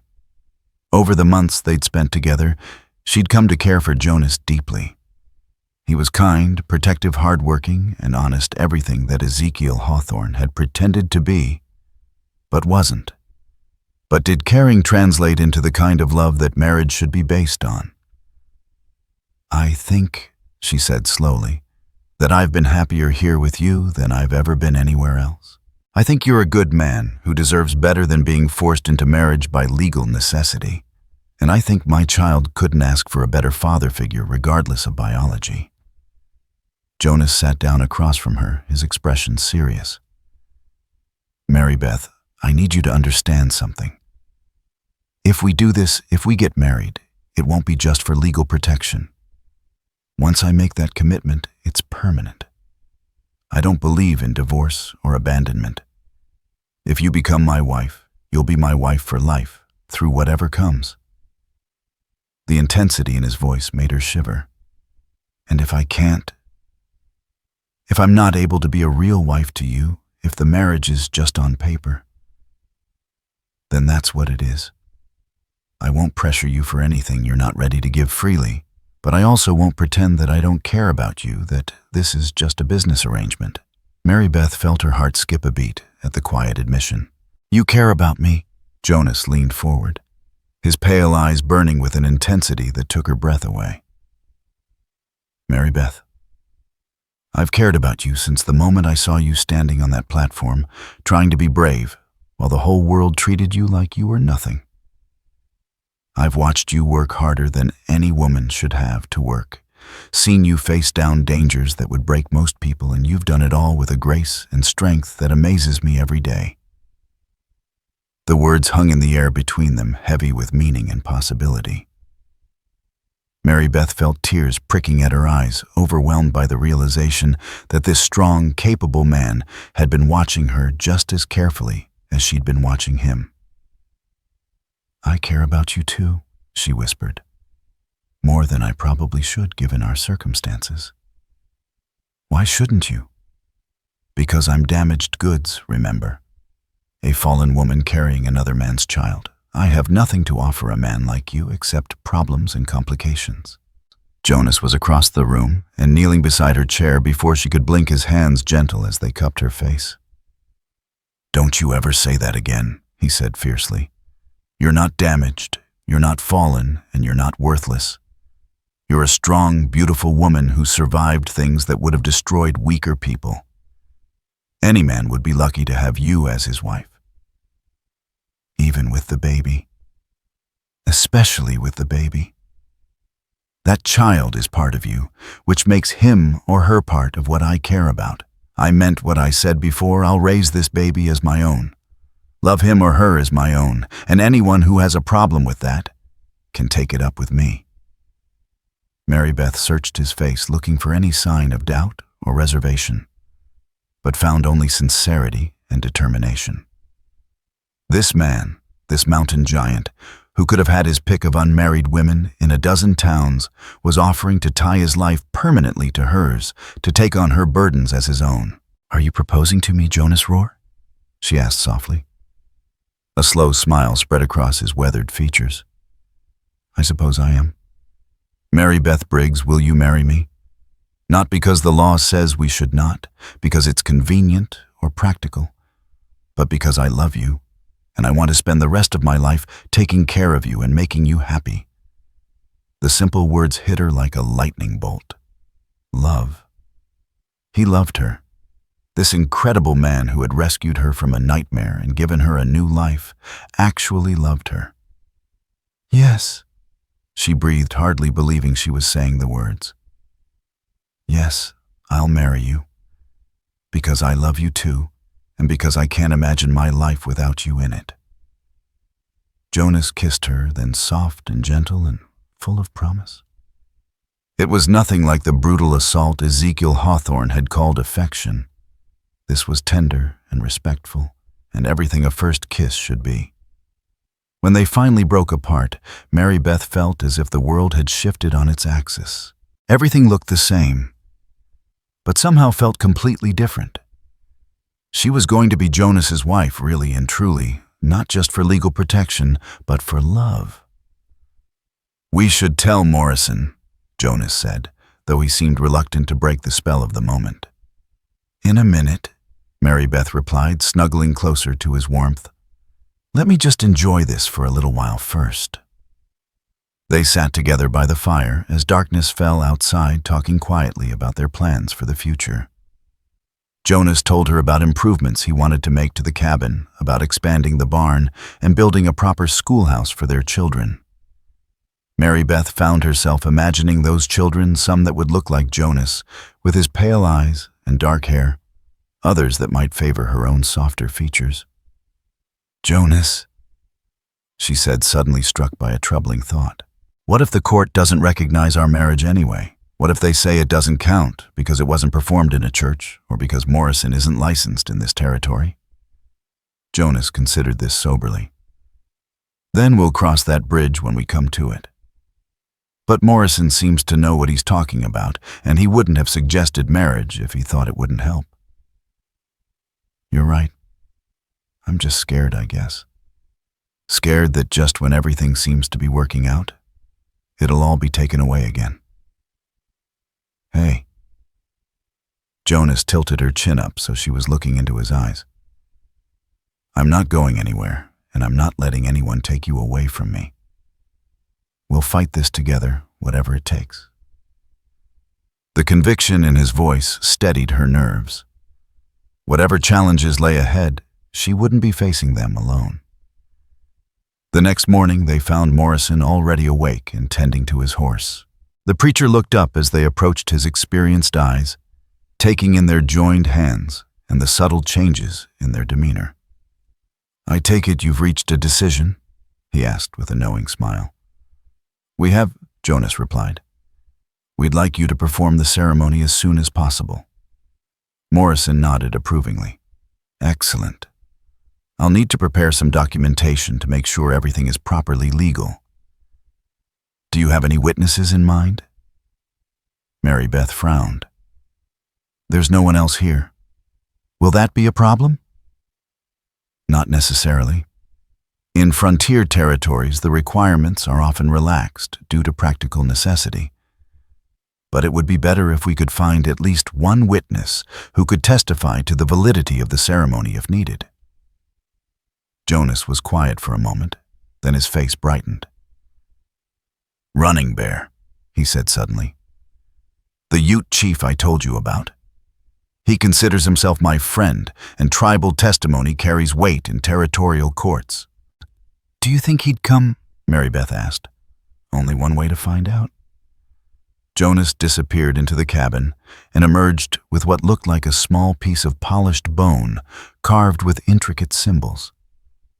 He walked to the edge of the valley and placed it on a prominent rock, then cupped his hands around his mouth and made a sound that was part whistle, part animal call. The cry echoed off the canyon walls and was answered almost immediately by a similar call from somewhere high above them. Within minutes, a lone figure appeared on the ridge overlooking the valley, a young Ute warrior who raised his hand in greeting before disappearing again. Word will reach Running Bear by evening, Jonas explained. If he's willing to come, he'll be here by tomorrow morning. Morrison looked impressed. You have an unusual relationship with the local tribes. They're good people if you treat them with respect, Jonas replied. Something most white folks never bother to learn.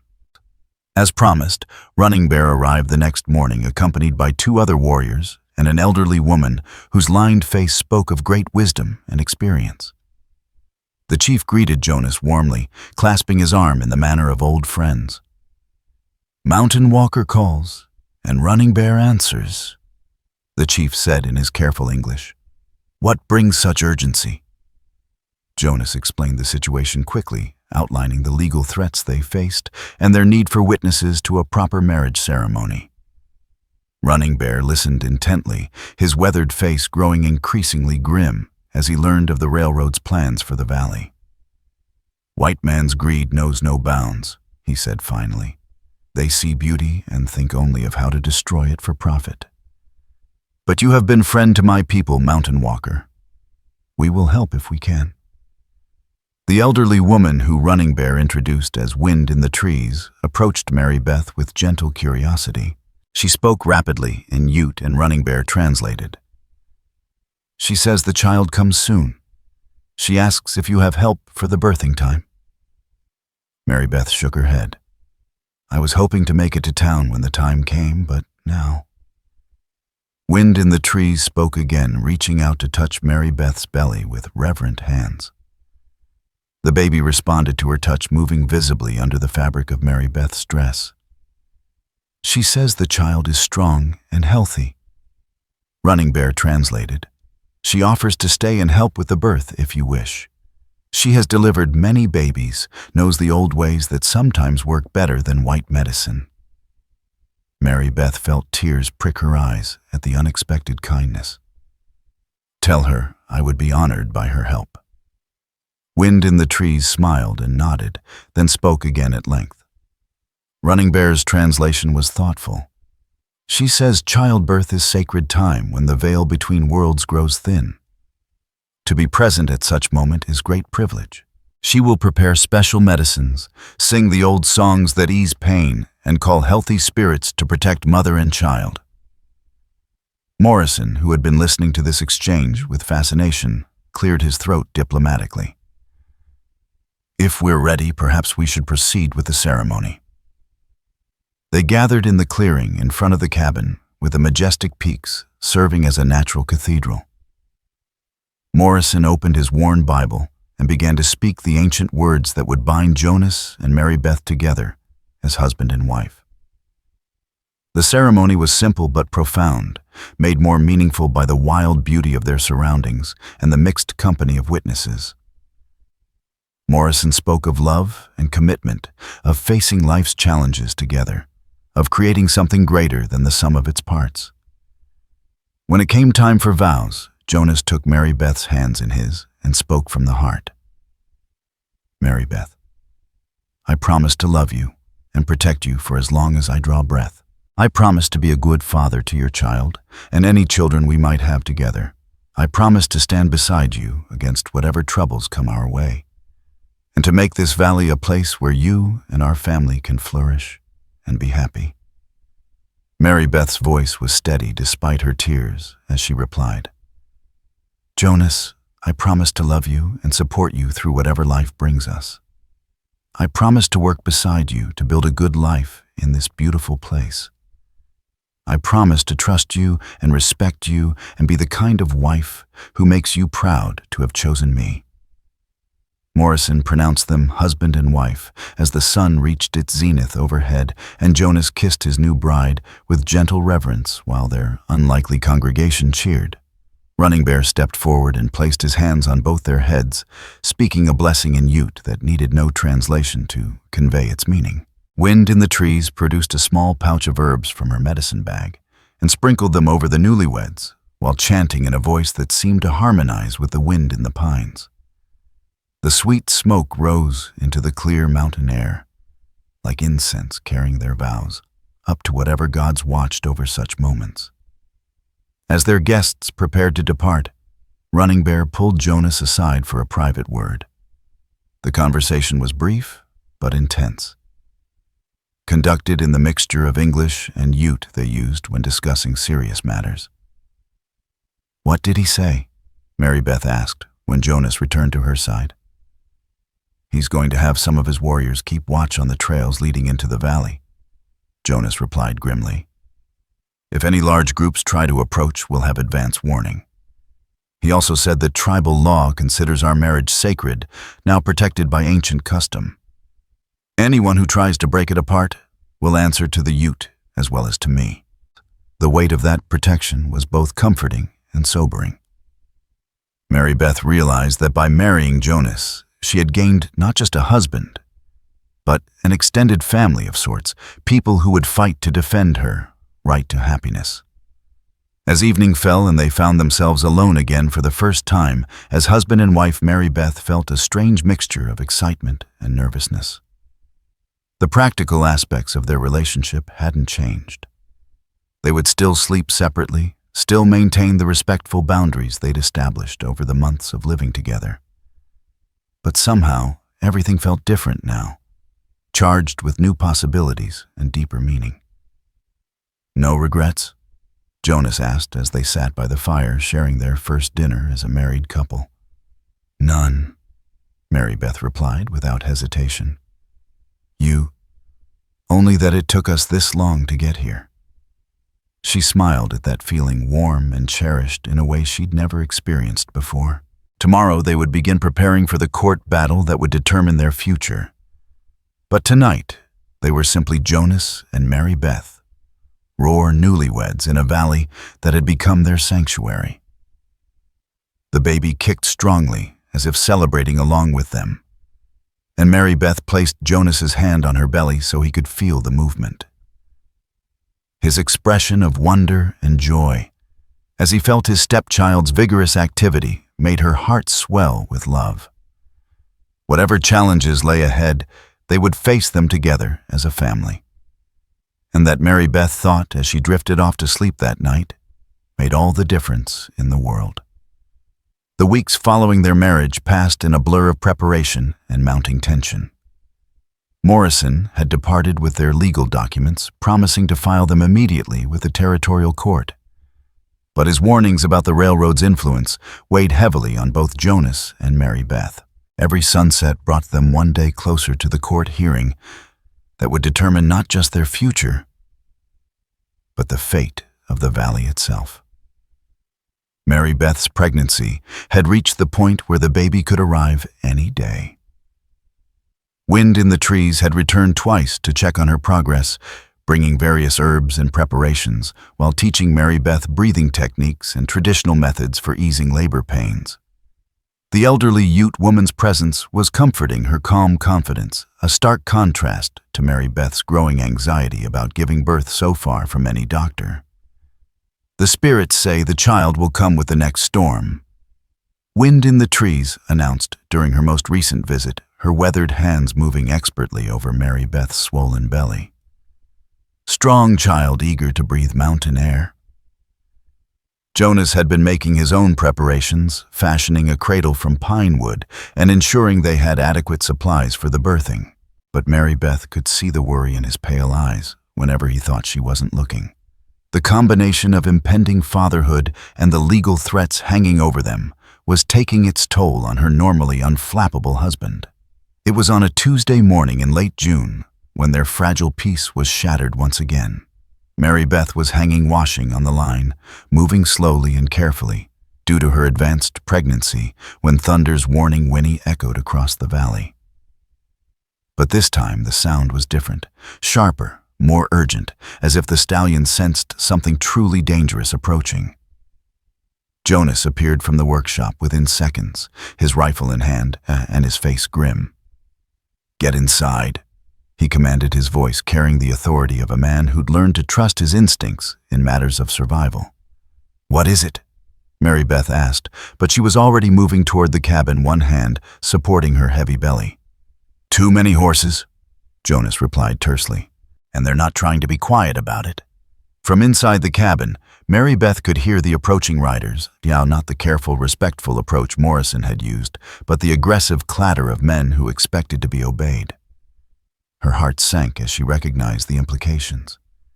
This wasn't a friendly visit or even a legal summons. This was a show of force. "Jonas, roar!" A voice boomed across the valley, echoing off the canyon walls with practiced authority. "This is Judge Cornelius Blackwood of the Territorial Court. You and the woman are to surrender yourselves immediately." Mary Beth felt the baby kick violently in response to her surge of adrenaline. Judge Blackwood's reputation had preceded him. Even to their remote valley, he was known as a man who could be bought and stayed bought, whose rulings invariably favored whoever had the deepest pockets. Jonas positioned himself at the window, his rifle trained on the approaching party. Mary Beth could see at least a dozen men, all armed, some wearing the badges of territorial marshals. But what made her blood run cold was the sight of her father riding among them, his face twisted with righteous indignation and barely concealed greed. "You have no jurisdiction here," Jonas called back. "This is private property, legally owned and registered." "Not anymore." Blackwood's voice carried a note of smug satisfaction. "By order of the territorial government, this land has been designated for railroad development under the doctrine of eminent domain. You have 1 hour to gather your personal belongings and vacate the premises." Mary Beth sank into a chair, overwhelmed by the magnitude of what was happening.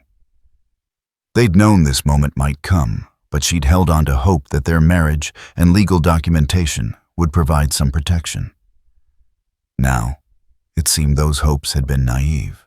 "What about the court hearing?" she called out, her voice carrying clearly in the thin mountain air. "We were told we'd have a chance to defend our rights." Harlan Briggs spurred his horse forward, his face flushed with alcohol and triumph. "There's been no need for a hearing, girl. The judge has reviewed all the evidence and made his ruling. You're coming home where you belong, and this mountain savage is going to jail for kidnapping and corrupting a minor." "I'm not a minor," Mary Beth shouted back, fury overriding her fear. "I'm a married woman making my own choices. Married." Blackwood's laughter was cruel and mocking. To a half-wild mountain man by some traveling preacher with questionable credentials. "That's not a legal marriage, girl. That's a sham designed to circumvent the law." Jonas's jaw tightened dangerously, but his voice remained steady. "Reverend Morrison is a licensed minister, and our marriage was properly witnessed. You have no legal authority to dissolve it."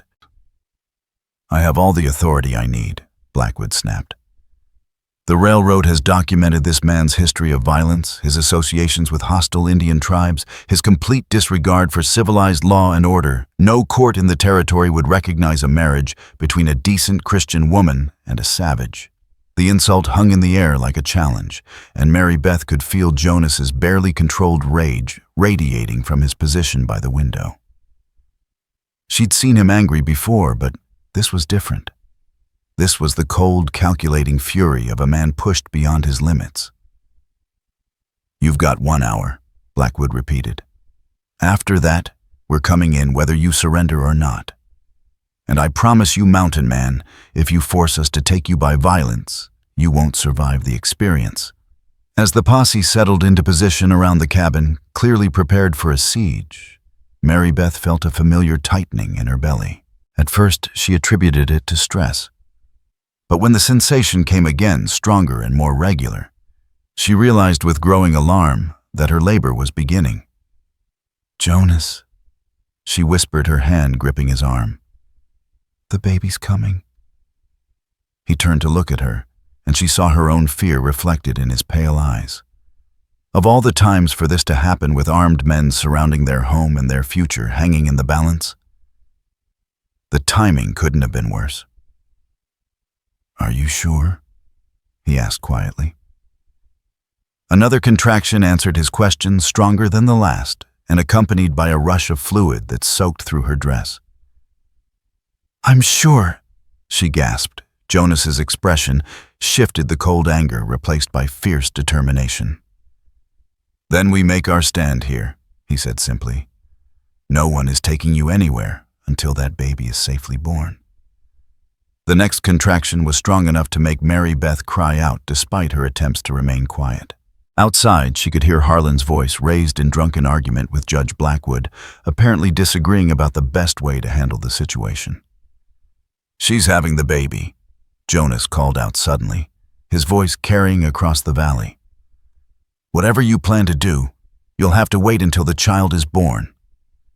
"That's not our problem," Blackwood shouted back. "You should have thought of that before you decided to resist lawful authority. Any man who would endanger a woman in childbirth isn't fit to call himself civilized." Jonas replied, his contempt evident in every word. The argument that followed was heated but brief. Even corrupt judges had to be careful about public perception, and forcing a woman to travel while in active labor would create exactly the kind of scandal that could end a political career. "You have until the child is born," Blackwood finally conceded. "But the moment that baby draws breath, you're both under arrest." Mary Beth tried to process this information, but another contraction seized her with such intensity that everything else faded to background noise. The baby was coming fast, faster than she'd expected for a first birth. And the combination of fear and physical pain was overwhelming. Jonas helped her to the bed they'd prepared in the main room, his hands gentle despite the armed men watching their every move through the windows. "You're going to be fine," he murmured, though she could hear the uncertainty in his voice. "Wind in the trees said you were strong, that the baby was healthy. We just have to trust in that." The hours that followed blurred together in a haze of pain and determination.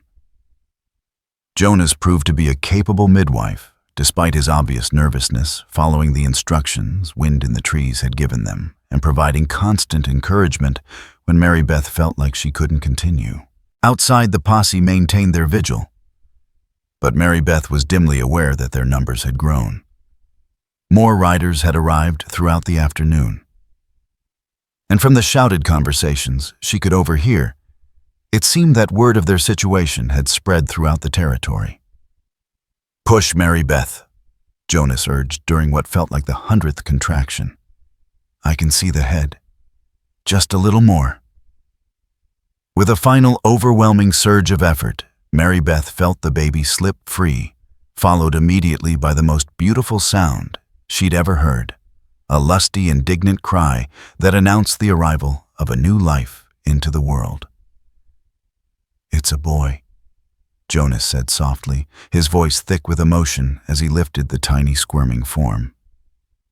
"A perfect, healthy boy," Mary Beth reached for her son with trembling hands, overwhelmed by the rush of love and protectiveness that filled her the moment she saw his face.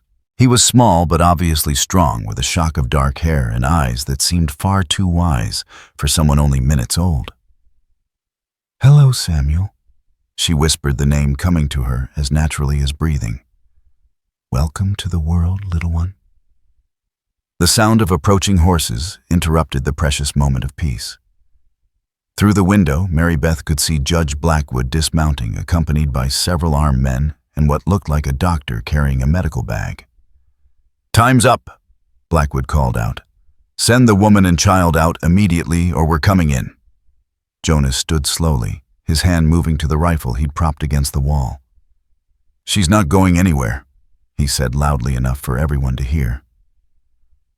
"The child was just born. She needs time to recover." "The doctor will determine what she needs," Blackwood replied coldly. "And what she needs is proper medical care, not the ministrations of a mountain savage."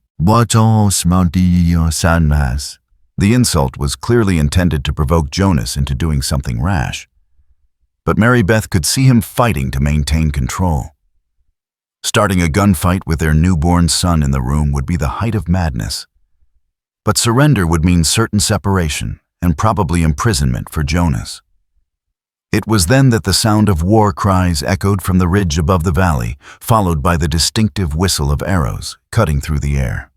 The posse's horses began to panic as Ute warriors appeared as if by magic on the canyon walls, their painted faces and traditional weapons a stark reminder that white law had no authority in the ancient hunting grounds of the mountain tribes. Running Bear's voice boomed across the valley, speaking in English so there could be no misunderstanding. "Mountain Walker is under protection of the Ute Nation. Any man who threatens him or his family will answer to tribal justice." Blackwood looked up at the warriors surrounding his position, clearly calculating odds that had suddenly shifted dramatically against him. "This is territorial law business," he shouted.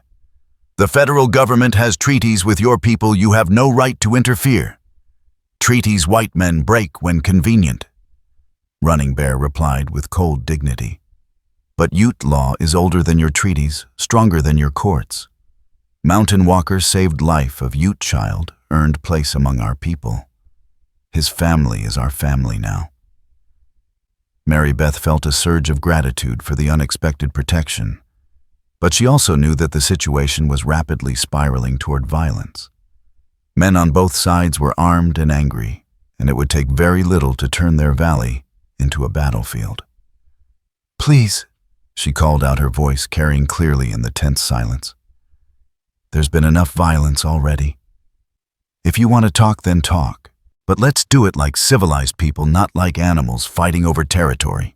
Judge Blackwood looked from the Ute warriors to Jonas and back again, clearly realizing that his position was far more precarious than he'd anticipated. "Very well," he said finally.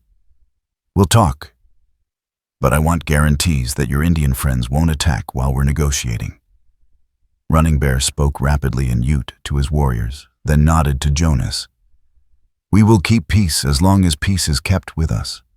But first, shot fired, first threat made against Mountain Walker's family, and this valley becomes your grave." The negotiations that followed were tense and complicated.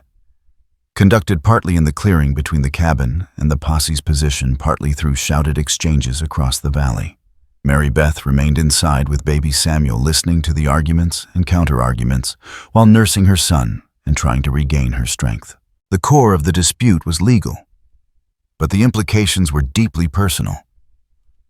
Blackwood claimed that Mary Beth's marriage to Jonas was invalid, that she'd been coerced into the arrangement while not of sound mind, and that the child's welfare required her return to proper civilization.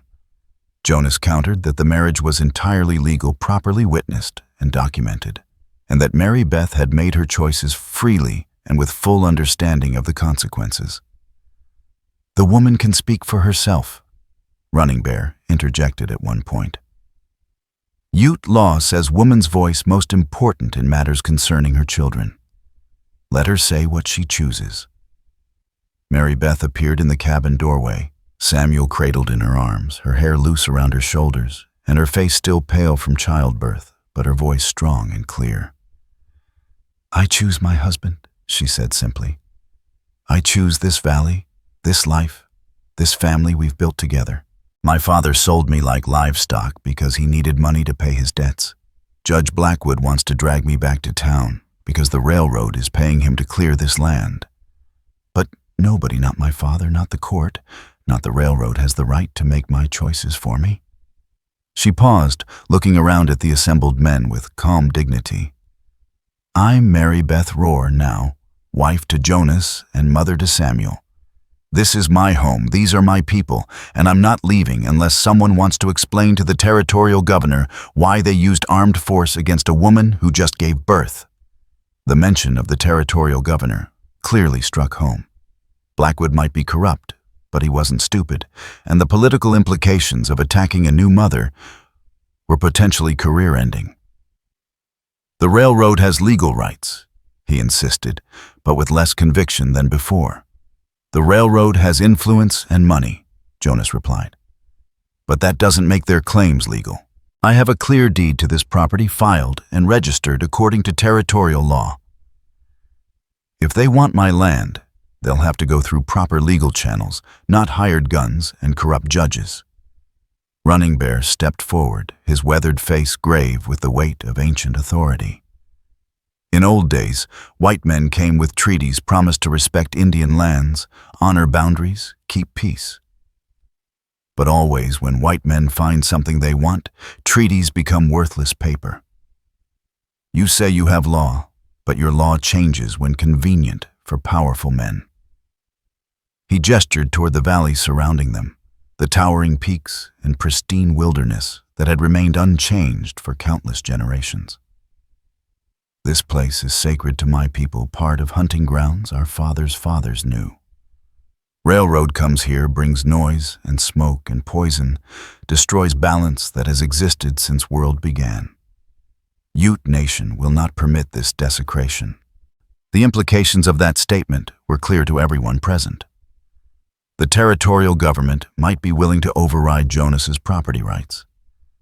But taking on the Ute Nation was a far more serious proposition, one that could easily escalate into the kind of full-scale Indian war that would bring unwanted federal attention. Blackwood conferred quietly with his men for several minutes, clearly weighing his options.